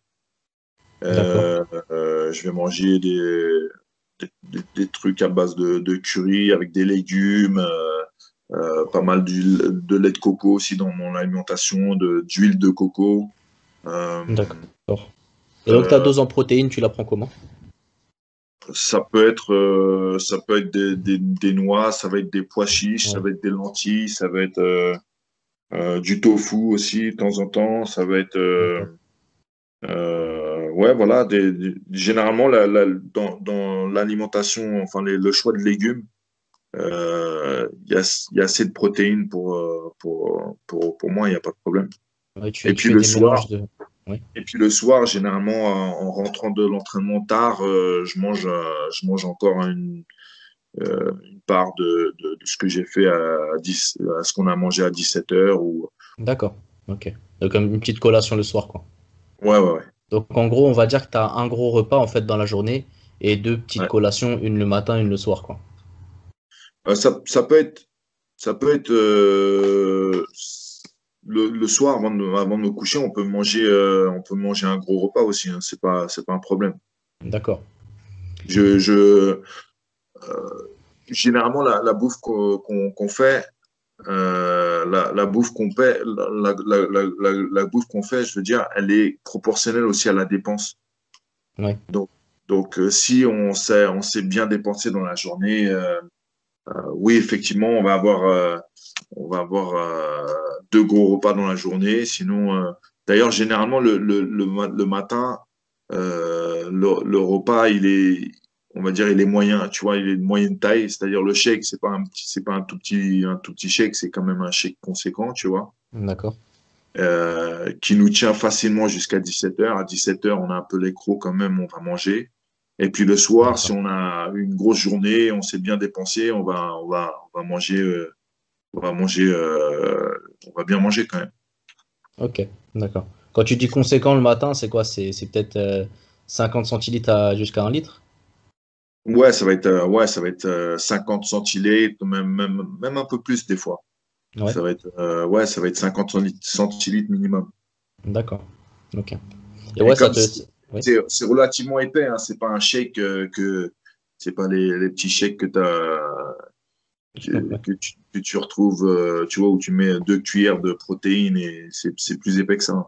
ouais, ouais, bah, j'imagine bien avec des fruits, des baies, tout ça, c'est sûr que Ouais, voilà, c'est ça ça. doit être. Ouais. D'accord. Est-ce que tu as déjà entendu parler de la Warrior Diet, pardon? La Warrior Diet, non, ça me Ouais. dit rien. Ça rejoint un petit peu ce que tu fais. Faudrait peut-être que tu lises ce livre, ça pourrait vraiment t'intéresser. C'est un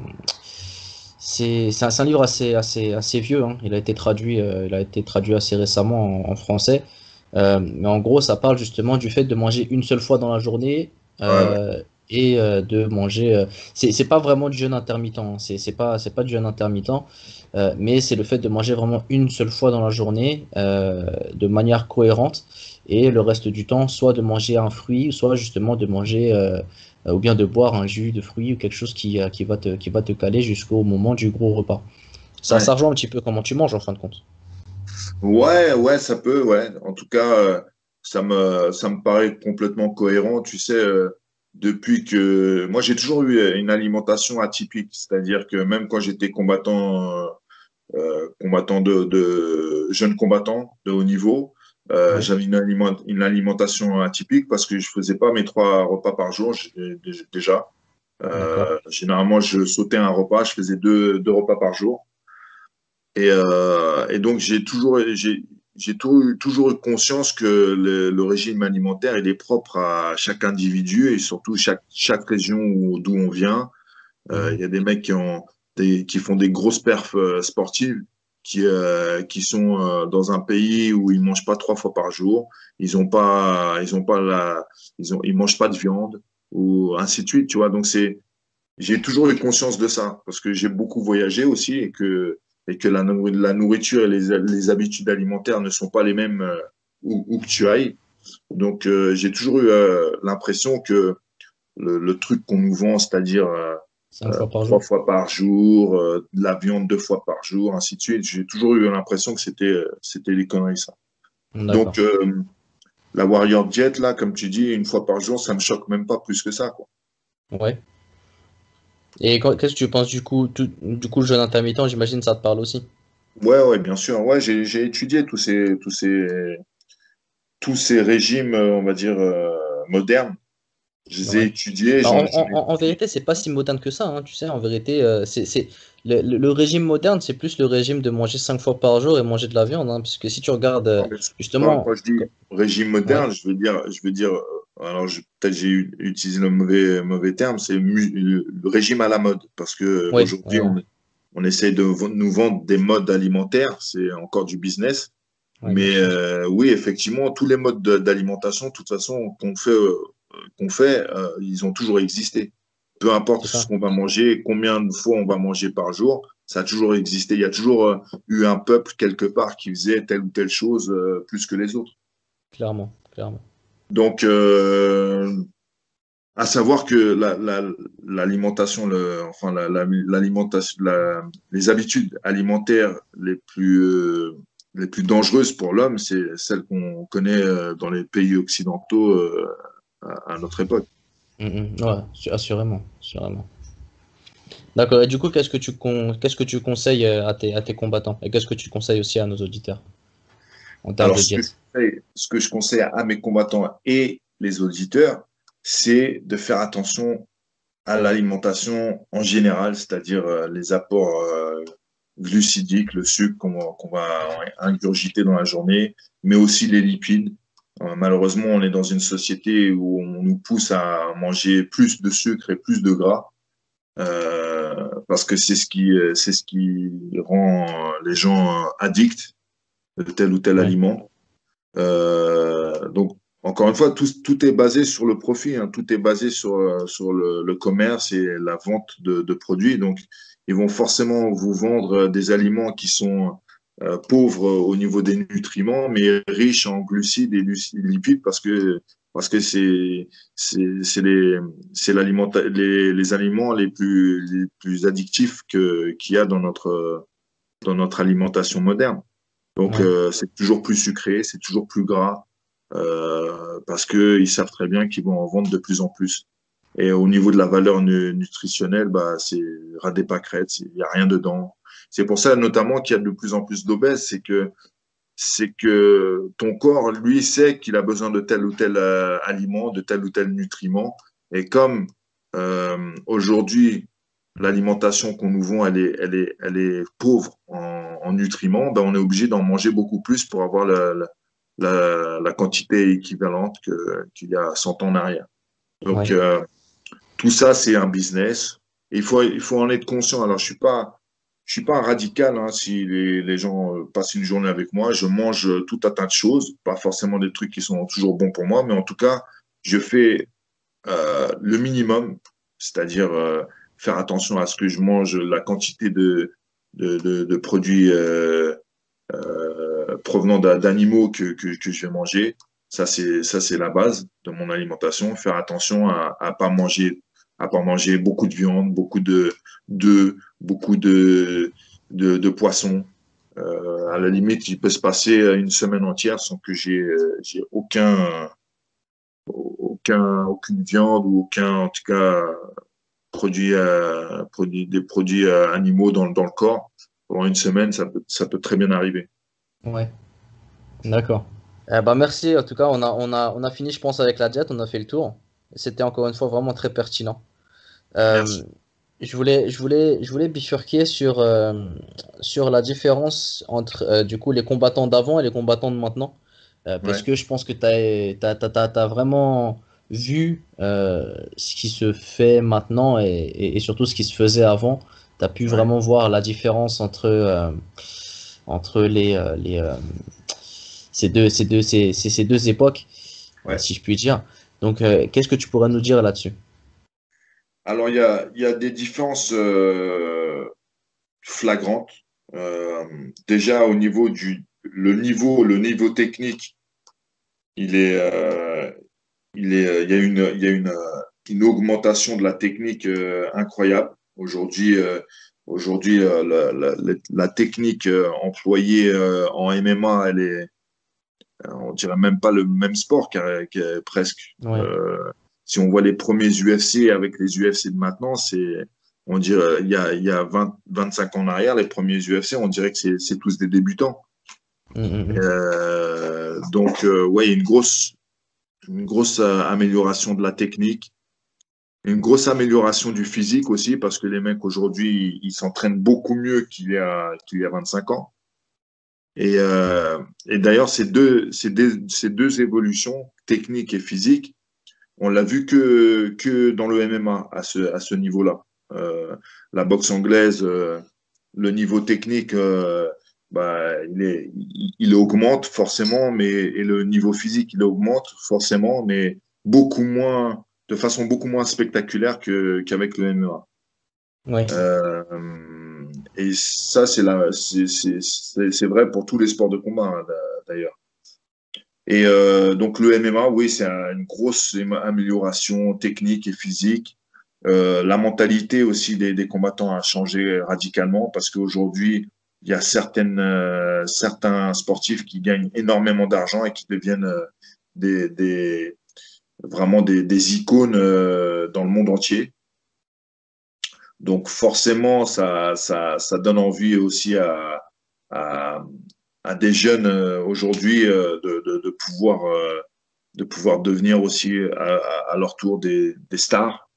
Il y a 25 ans en arrière, il y avait pas, il y avait moins ce truc-là parce que c'était exceptionnel en fait. C'était encore plus exceptionnel que ça l'est aujourd'hui. Ouais. Et que le sport lui-même a vachement évolué. Aujourd'hui, il y a du MMA dans tous les pays, à part la France. Il y a du MMA partout. Donc, devenir combattant professionnel de MMA, c'est plus si extraordinaire que ça l'était il y a 25 ans. Donc, il y a tout un tas de choses comme ça qui ont changé, qui ont fait que le jeune combattant potentiel aujourd'hui, il y a plus de débouchés pour lui. Ouais, Et il y a clairement. aussi les réseaux sociaux qui ont Et des...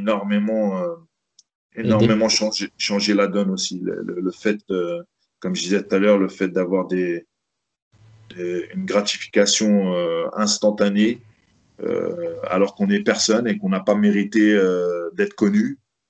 Aujourd'hui, c'est possible d'être connu en étant quelqu'un de pas extraordinaire, d'être complètement ordinaire, voire médiocre, et d'avoir tout un tas de followers parce que j'ai dit une connerie ou j'ai fait un truc ou que j'ai créé un buzz, voulu ou non d'ailleurs. Et, Ouais. euh, et on arrive à des starifications instantanées de personnes qui sont nulles. Donc malheureusement, ça a teinté aussi le sport, et notamment les sports qui sont à la mode aujourd'hui, c'est-à-dire le MMA. Donc aujourd'hui, c'est pour ça qu'aujourd'hui, le trash talking, c'est à la mode. C'est parce que c'est parce que on a vu que ça crée un buzz quand Conor McGregor il disait que ça faisait rire les gens. Je dis pas que je suis pas fan de Conor McGregor et ce qu'il a pu faire. Hein. Il a fait énormément évoluer le business. Ouais. Mais c'est malheureux que c'est changé aussi les mentalités des combattants. C'est-à-dire qu'aujourd'hui, le Mhm. trash talking, c'est la norme. D'ailleurs, si je parle de mon expérience à moi, j'ai un de mes combattants qui est fan de Conor McGregor et qui, à un moment donné, qui a commencé à vouloir faire ça dans les conférences de presse, à vouloir jouer le mec arrogant qui est vachement Mhm. agressif, qui pousse son adversaire, qui l'insulte limite. Et, euh, et je l'ai repris tout de suite. Je lui ai dit, voilà, c'est pas toi, je sais pas ce que tu es en train de faire. Et lui, il m'a dit, oui, mais regarde, Conor McGregor, ça lui fait du buzz, il est encore plus reconnu, les Mhm. promoteurs, ils le payent encore plus, et ainsi de suite. Et je lui dis, ouais, mais Conor McGregor, c'est Conor McGregor, c'est sa personnalité. Tu peux pas t'inventer une personnalité parce que quelqu'un d'autre est à la mode et que c'est ça qui véhicule. Donc, Ouais. euh, donc voilà, c'est tout un tas de mentalités comme ça qui n'existaient pas il y a 20 ans ou 25 ans en arrière, qui aujourd'hui existent et qui malheureusement ne sont pas forcément bénéfiques. Ouais, c'est clair. C'est clair. Et qu'est-ce qu'il en est des arts martiaux d'avant et Mhm. des arts martiaux de maintenant? Il y a vraiment, je vois vraiment deux écoles. Une qui Ouais. défend le fait que les arts martiaux traditionnels sont plus efficaces puisque ils sont faits pour la guerre. Une autre école justement qui dit que, eh bien justement, il y a une avancée technique qui fait que les arts martiaux traditionnels sont complètement dépassés. Qu'est-ce que tu en penses, toi? Moi, je pense qu'en fait, euh, je pense que avec le recul, parce que moi je suis un passionné d'arts martiaux et de sports de combat en général, et que j'ai énormément lu sur le sujet. Je me suis intéressé à différentes époques, je me suis intéressé à plein de choses, que ça soit euh, des arts martiaux indiens aux arts martiaux chinois, japonais. Je me suis vraiment intéressé à tout. Et Ouais. en s'intéressant à ces styles-là, à ces arts martiaux, tu t'aperçois que de tout temps, ça a été une question commerciale. C'est-à-dire il y a toujours eu une D'accord. motivation commerciale à vendre son produit, en fait. Euh, alors avant, oui, il y avait des guerres et que l'art martial, effectivement, il fallait qu'il soit un minimum efficace, mais en temps de paix ou même en temps de guerre d'ailleurs, il faut quand même vendre son école, il faut vendre son style, il faut vendre. Et donc, on est obligé de, de, de surenchérir par rapport aux voisins. Tu es obligé de dire que ton style est plus efficace parce que tu es capable de terrasser 10 mecs et que l'autre, il est capable d'en terrasser que 5. Et ainsi de Ouais, suite. Donc, ça a toujours été ça dans les arts martiaux. Il y a toujours eu une bonne part de mytho, en fait, de mythomanie. ouais, ouais. Et, aujourd'hui, dans- enfin, dans les arts traditionnels, peu importe hein, la provenance, que ce soit le Japon ou euh, tu sais le père du karaté dur, il faisait des démonstrations où il arrachait la corne d'un taureau avec sa main, tu vois. Donc ça, si c'est pas un gimmick commercial, je sais pas ce que c'est. Bien Donc à un sûr. moment, à un moment donné, tous les arts martiaux, en fait, ont essayé de vendre du rêve aux gens parce qu'il fallait absolument faire de la pub pour son école et son style. La différence Ouais. avec aujourd'hui, la différence avec aujourd'hui, c'est que aujourd'hui, il y a plus personne se bat à main nue ou avec des armes Se défendre. pour se sauver ou même en temps de guerre. Plus personne ne le fait. On a des armes à feu. Donc, concrètement, l'art martial, il est plus obligatoire. C'est plus quelque chose qui est, en tout cas, l'efficacité de l'art martial n'est plus quelque chose qui est obligatoire. Et Oui. donc, il y a une dérive lente, mais certaine, qui a fait que les arts martiaux en général, aujourd'hui, sont loin de la réalité, en fait. Ils sont complètement Mm. en déconnexion avec la réalité. Tu vois, par exemple, le judo, qui est un dérivé du jiu-jitsu japonais, ça n'a aucune forme martiale aujourd'hui. C'est-à-dire que Absolument. le but, c'est de faire tomber le mec par terre. Mais le mec, il est par terre et il n'est pas fini, le mec. Alors que le Mm. jujitsu d'avant, le jujitsu, c'est-à-dire l'ancêtre du judo, lui cherchait à mettre hors état de nuire l'adversaire.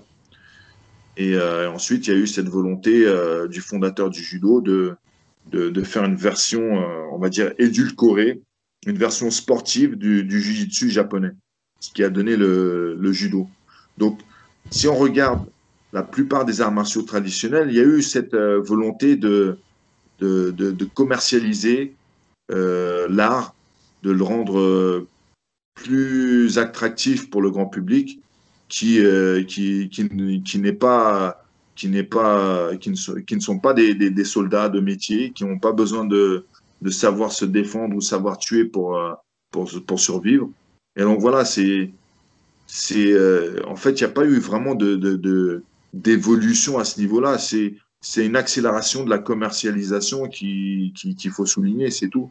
Aujourd'hui, on a des styles complets qui, euh, qui vendent l'illusion d'être efficaces et qui font énormément d'argent avec ça. Et c'est ça que je critique quand je parle de Mythojitsu à longueur de temps, c'est que je critique justement cette arnaque. Parce que les mecs qui ont inventé le Krav Maga et toute la clique, ils savent très bien que face à un mec déterminé avec un couteau ou une arme à feu, il y a très peu de chances que ton truc il marche. Surtout si ton truc, tu t'es entraîné à le faire dans un gymnase avec ton poteau 2 fois par semaine. Tu vois, Ouais, je donc vois. c'est un mensonge. C'est un mensonge parce qu'il faut vendre. On en revient toujours au même. C'est une question de profit. Je parlais des industries de l'alimentation et des industries des médicaments. Et ben maintenant, aujourd'hui, il y a aussi l'industrie des arts La martiaux self-défense, ouais. et de la self-défense qui rentre dans ce truc-là. Il faut vendre absolument le produit, quitte à mentir aux gens. Il faut absolument vendre un maximum de licences, d'abonnements, ainsi de suite. Hum, Et, hum, euh, hum.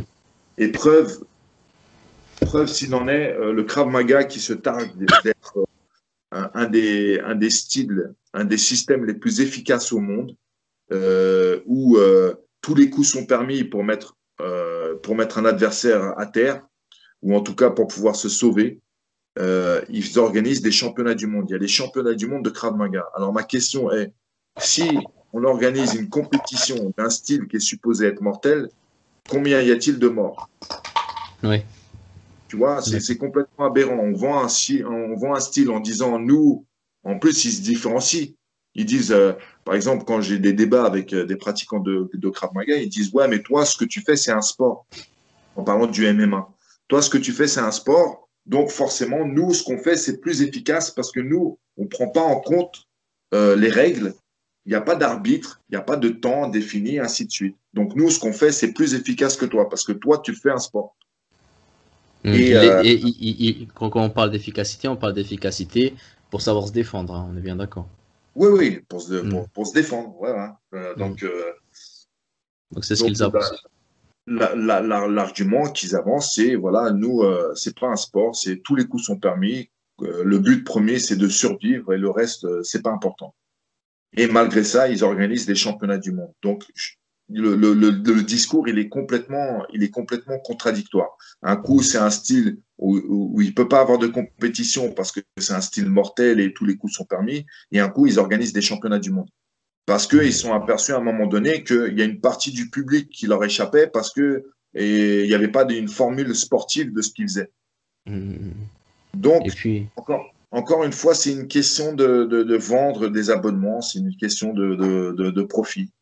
hum, Quand je débat avec des pratiquants de self-défense sur les réseaux sociaux, c'est souvent le même profil de personnes qui me parlent, c'est-à-dire des passionnés de self-défense qui sont complètement endoctrinés par leur prof, généralement, et qui hum. sont complètement persuadés qu'ils détiennent la réalité quand il s'agit de combat. Alors qu'ils n'ont jamais combattu de leur vie, ils se sont jamais retrouvés dans une situation réelle de conflit, c'est-à-dire Mhm. avec des vrais coups portés et une personne qui cherche vraiment à vous faire mal. Ils ne sont jamais retrouvés dans cette situation-là, mais par contre, ils ont raison quand il s'agit de combat. Même si le mec qui leur parle, c'est un X fois champion du monde, qui a formé X champion du monde et qui accessoirement a été portier, accessoirement a été garde du corps, ainsi de suite. Donc ils sont tellement endoctrinés dans leur truc qu'ils sont capables de dire, bah non, c'est moi qui ai raison et toi, t'as tort. Alors ils ont aucune expérience du combat. Oui, je vois, ouais. Bah, moi, ce que je vois là-dessus, c'est que euh, déjà, il y a vraiment deux choses à séparer. Déjà, c'est que c'est, c'est, tu as mis le doigt dessus. La self-défense, la première des choses qui motive les gens qui entraînent, pour 90% du temps, eh bien, c'est justement l'argent. Donc en fin de compte, ce qu'ils veulent, c'est vendre des licences et se faire un maximum d'argent. Il y a pas que ça, hein. Il y a pas que ça. Ouais. Je pense, alors je sais pas quelle raison vient en premier, si c'est une question d'argent ou pas, parce que je pense pas que ce soit l'argent, parce que concrètement, des profs de self-défense qui gagnent beaucoup d'argent avec la self-défense, il y en a pas tant que ça. Il y en Ouais. a pas tant que ça. Il y a beaucoup de mecs qui, qui, euh, qui, qui, qui sont profs de self-défense qui font ça à mi-temps. Mhm. Donc, je pense pas que la première motivation, ça soit véritablement l'argent. Je pense que la première motivation, c'est l'ego. C'est le mec, L'autorité. c'est le mec qui a son petit parterre d'élèves, ses disciples, qu'il a complètement gouroutisé, qui le voit comme le Messie, qui, euh, qui le voit comme un espèce de surhomme sur terre, un demi-dieu, Mhm. et qui Mhm. l'encense et que le mec, il se galvanise de ça, il est bien, il a ses élèves, il a 30 personnes devant lui qui le regardent avec des yeux pleins d'étoiles, Ouais. et que ils sont capables de feindre, en plus, de feindre n'importe quoi. C'est-à-dire, ils sont tellement sous le charme du gourou que le gourou va les prendre en démonstration, va leur taper dessus, et eux, ils vont rien faire. Au contraire, ils vont faire, oh, qu'est-ce qu'il est fort. Ouais, il m'a tapé vraiment fort. Oh là là, mon Dieu, qu'est-ce qui me fait mal quand il m'attrape la glotte comme ça. Et donc, il joue dans la pièce de théâtre que le gourou lui-même a écrit. Et Ouais. c'est un truc de fou à regarder parce que tu te dis, Ça mais fait mal au cœur, hein. où sont les arts martiaux là-dedans? Il y Mhm. a un mec qui est complètement narcissique, qui est là à vendre du rêve à des gens qui sont suffisamment crédules pour acheter des abonnements. Et c'est ça la self-défense aujourd'hui. C'est plus le fait de flatter l'ego, que ça soit l'ego du prof, parce que lui, il a tout un tas de disciples, ou les élèves aussi qui flattent leur ego en se disant, quand ils rentrent le soir, je suis trop fort, si quelqu'un m'attaque, je pourrais me défendre de Ouais. n'importe quoi. Tu vois, donc c'est qu'une question d'ego. La première raison pour moi, c'est l'ego. C'est pas une question c'est pas D'argent. une question financière. Oui, financièrement pour certaines personnes, il y a des mecs qui gagnent énormément d'argent avec de la self-défense, mais c'est qu'une Mhm. poignée de personnes. Donc, je reformulerai plutôt en disant du coup que il y a le premier aspect qui est donc du coup l'intention de la personne. Quelle est son intention? Est-ce elle fait ça justement pour par passion, parce que elle cherche l'efficacité, elle cherche la réalité, elle cherche vraiment à savoir comment se défendre et elle apprend à ses élèves comment se défendre, ou bien est-ce qu'elle fait ça effectivement pour l'ego, ou bien pour des questions d'argent, ou bien encore d'autres questions mondaines. C'est la première des choses. Et il y a la deuxième des choses aussi, justement, le deuxième, entre guillemets, le deuxième débat, si je puis dire, c'est de savoir, effectivement, qu'est-ce qui est efficace pour savoir se défendre, euh, en toute légalité, encore une fois, bien sûr. Bah, Donc, c'est ça le problème, c'est qu'à un moment donné, ouais, le fait de pouvoir se défendre concrètement, le fait de pouvoir se défendre, il faut faire abstraction de la légalité ou pas. Ça aussi, c'est une réalité qui est complètement survolée ou oubliée exprès par les pseudo-gourous de la self-défense. Parce que quand il y a des Franck Ropers ou des je sais plus qui y a d'autres, mais Franck Ropers, c'est celui qui est le plus visible. Mais quand il y a tous ouais, ces profs de self-défense qui t'apprennent à soi-disant arracher les yeux ou percer les yeux, ou casser la nuque ou je ne sais quoi, il faut savoir que si quelqu'un fait ça, il va avoir des problèmes avec la justice. avoir le problème, évidemment. Tu peux pas éborgner quelqu'un ou casser la nuque de quelqu'un, si tant est que ça marchait, hein. Euh, euh, tu peux pas le faire sans avoir des problèmes avec la justice. Donc, Hum, encore hum, une hum, fois, hum. c'est que du bluff, en fait. C'est que du bluff. C'est, voilà, ouais, je suis capable de. Franck Ropers, qui est quand même un personnage qui me fascine. C'est quelqu'un qui fait des vidéos à je sais pas combien de milliers de vues. Ah ouais, Fred Mastro, c'est l'autre que. Ouais. C'est Je sais pas si t'as vu la vidéo récemment où est-ce qu'il s'est fait péter la dent par Bob Sapp. Ouais, ouais, Je sais pas si tu je l'as l'ai vu, déjà c'était. partagé, je l'ai déjà partagé ça.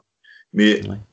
donc, c'est les gens qui vendent leur produit principal, c'est de vendre l'illusion d'être efficace. Et ben, ces mecs-là qui vont montrer, qui vont faire des grosses démonstrations face à des élèves complaisants qui bougent au ralenti, comment casser une nuque, comment casser un genou, comment arracher les yeux, comment arracher la gorge.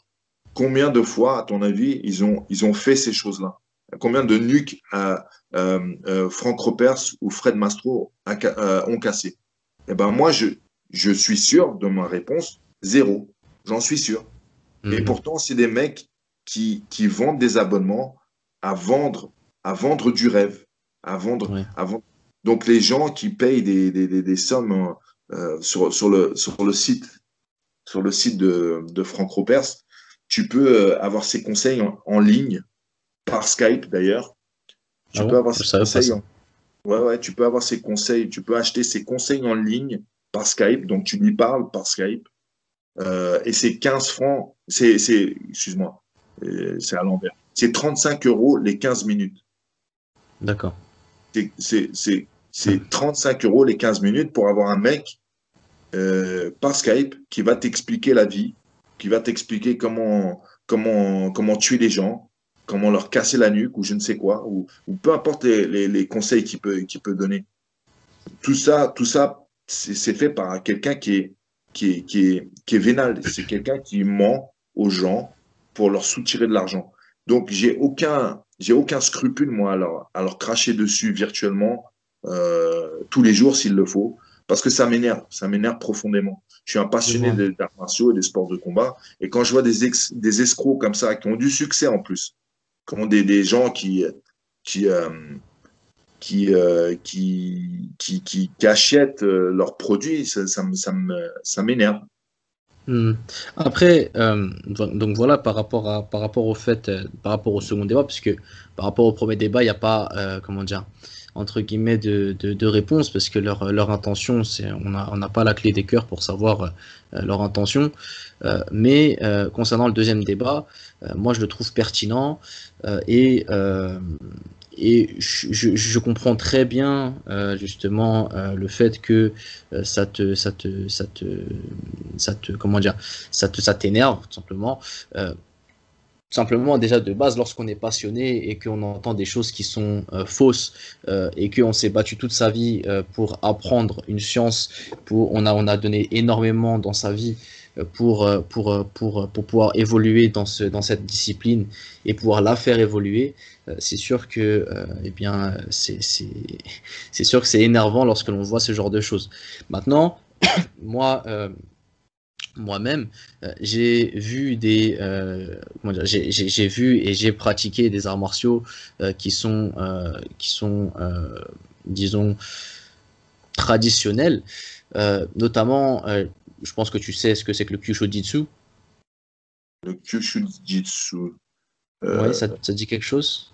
ouais, j'ai forcément entendu déjà, mais rappelle-moi, s'il te plaît. En gros, si tu veux, c'est s'attaquer aux points de pression. Pas les points Vuito, hein, les points de pression. Ouais, Tu vois, c'est une variante en fait du shiatsu. Tu vois, le shiatsu c'est plus pour guérir, donc c'est plus de la comment dire, tout ce qui est massage sur les points de pression, sur des points précis, le kyushojitsu c'est plutôt l'attaque des points de pression. Tout ça pour dire que justement le kyushojitsu, bah, lorsque tu vois des vidéos, tu te dis que c'est du mensonge. Mais lorsque tu l'étudies, et moi-même je l'ai étudié, notamment avec la hijama, tu sais ce que ça te parle la hijama? C'est non, tu t'as certainement, oui, tu as dit oui, j'ai pas entendu. non, je dis non. La hijama, t'as certainement déjà vu, c'est tu sais, ils prennent des sortes de, c'est des Oui, oui, oui, c'est médecins, bon. C'est bon, ouais, c'est bon, c'est bon. Ouais. Voilà. Bah, ça, c'est pareil, en fait. C'est une variante du shiatsu qui est une variante des points de pression. Il y a l'acupuncture aussi qui est une variante de tout ça. Et justement, en étudiant tout ça, bah, avant d'étudier ça, moi, j'y croyais pas. Et en le pratiquant, j'y crois. C'est-à-dire que, par exemple, avec les points de pression, en gros, les points de pression, déjà juste pour résumer, c'est soit un nerf, soit l'intersection de deux nerfs, ou bien soit l'extrémité d'un nerf. En gros, c'est ça un point de pression.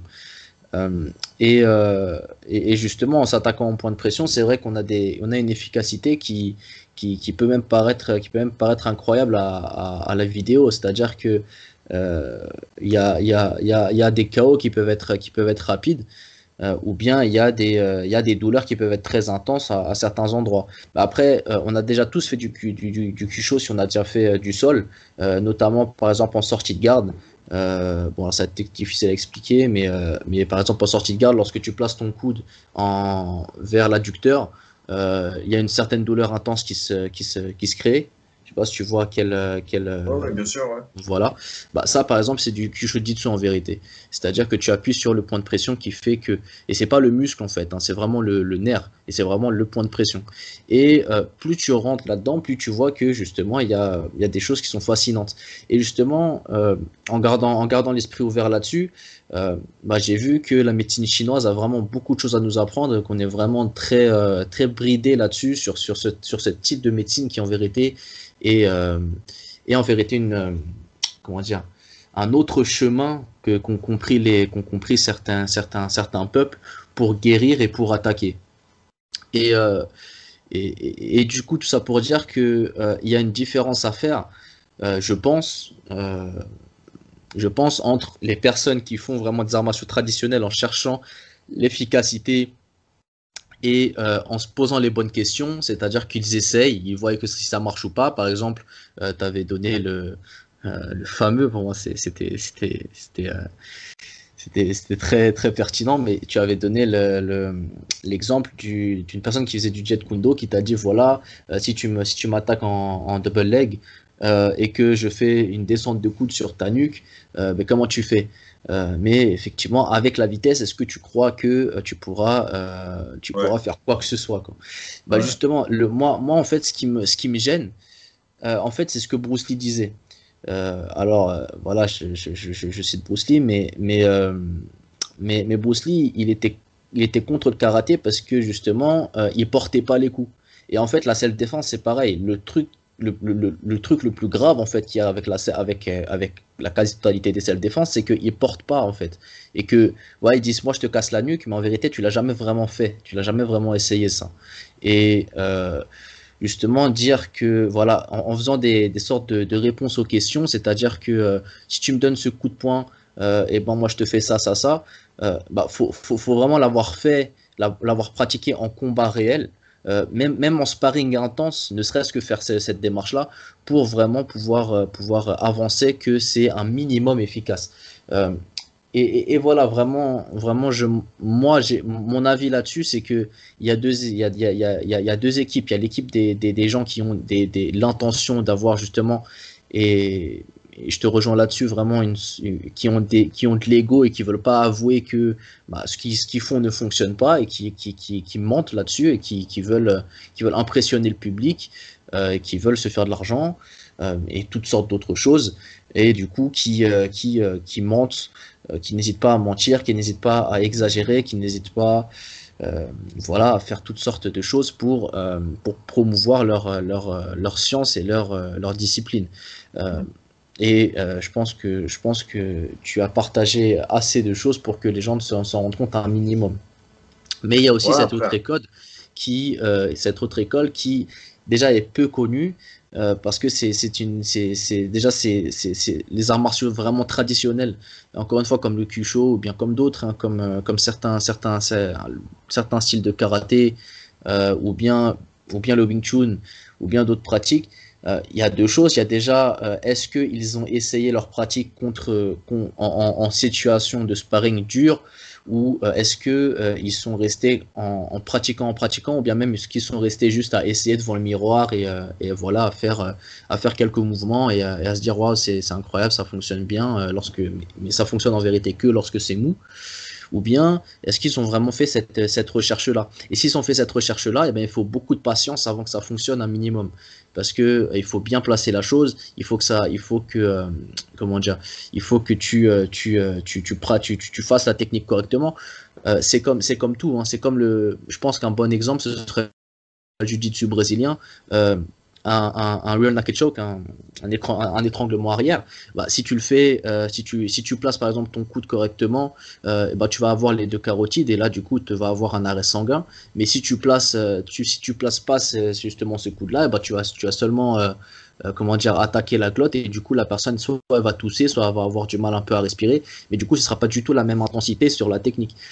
Et du coup, je pense qu'il y a aussi cette différence à faire entre les arts martiaux traditionnels avec les personnes qui se posent vraiment les bonnes questions et qui recherchent l'efficacité, et c'est tout à leur honneur, et les personnes qui mentent sur le sujet et qui veulent vraiment avoir comment on dit, cette fame, euh, cette gloire. Je sais pas ce que tu en penses. Ouais, t'as raison. Donc c'est clair en tout cas que moi, personnellement, euh, cette histoire de Mito Jutsu, euh, je pense que ça a fait vraiment énormément de bien en vérité à la self-défense et au MMA. Parce que les gens, le problème, c'est ils ont beaucoup d'ego. Du coup, le fait d'avoir cet ego, bah ça bride beaucoup et ça ferme beaucoup de portes. C'est-à-dire que lorsque tu dis un coup de poing à la volée et l'attraper, c'est pas possible. Et ben des gens qui l'ont enseigné, ils peuvent pas dire à leurs élèves, ils veulent pas, c'est pas qu'ils peuvent pas, mais qu'ils ne veulent pas dire à leurs élèves, ouais ben en fait je me suis trompé. Et cette démarche-là, c'est très difficile pour eux de la faire, mais et ben ça a permis aussi à d'autres personnes plus nobles et plus humbles à se rendre compte que leur discipline avait des faiblesses et à travailler dessus. Un très bon exemple, c'est Didier Bédard, qui pratique le Wing Chun et qui s'est mis au jiu-jitsu brésilien justement pour acquérir plus de technique au sol, parce que le Wing Chun est très faible au sol et même en takedown, parce que juste leur stance n'est pas la même qu'en MMA par exemple. Barakallahu fikum pour avoir écouté ce podcast jusqu'à la fin. J'espère que vous avez tout compris. Je trouve ça étonnant, ma façon de m'exprimer d'il y a 3 ans. D'ailleurs, là, pour le prochain podcast qui va sortir, Inch'Allah, sera aussi un podcast que j'ai tourné il y a 3 ans. C'était avec Michael Gungil, donc je peux vous faire un petit teaser pour ceux qui ont réussi à écouter jusqu'à la fin. Donc c'est avec Michael Gungil et ce sera sur les compléments alimentaires. En tout cas, j'espère que ça a été clair. La partie sur le mental, je la trouve très très intéressante et je vous recommande de l'écouter avec attention. La partie sur la dernière partie, c'est-à-dire sur la self, je pense que j'en ferai une vidéo pour bien expliquer ce que je voulais dire et pour essayer de rentrer dans les détails, Inch'Allah ta'ala. Est-ce que je dois vous rappeler le hukm, les règles concernant les sports de combat, le fait de ne pas taper au visage, évidemment les compétitions, etc., etc. Je vous renvoie directement vers les ulama, les gens de science, les prêcheurs, pour vous renseigner sur le sujet. Ici, on n'a pas le niveau adéquat pour faire quoi que ce soit dans ce sens. Donc, je vous renvoie vers les gens de science pour vous renseigner. Barakallahu fikum, en espérant que les podcasts que je vous donne en ce moment sont de qualité et en espérant, Inch'Allah, faire de la meilleure qualité dans le futur. Barakallahu fikum, assalamu alaikum wa rahmatullahi wa barakatuh.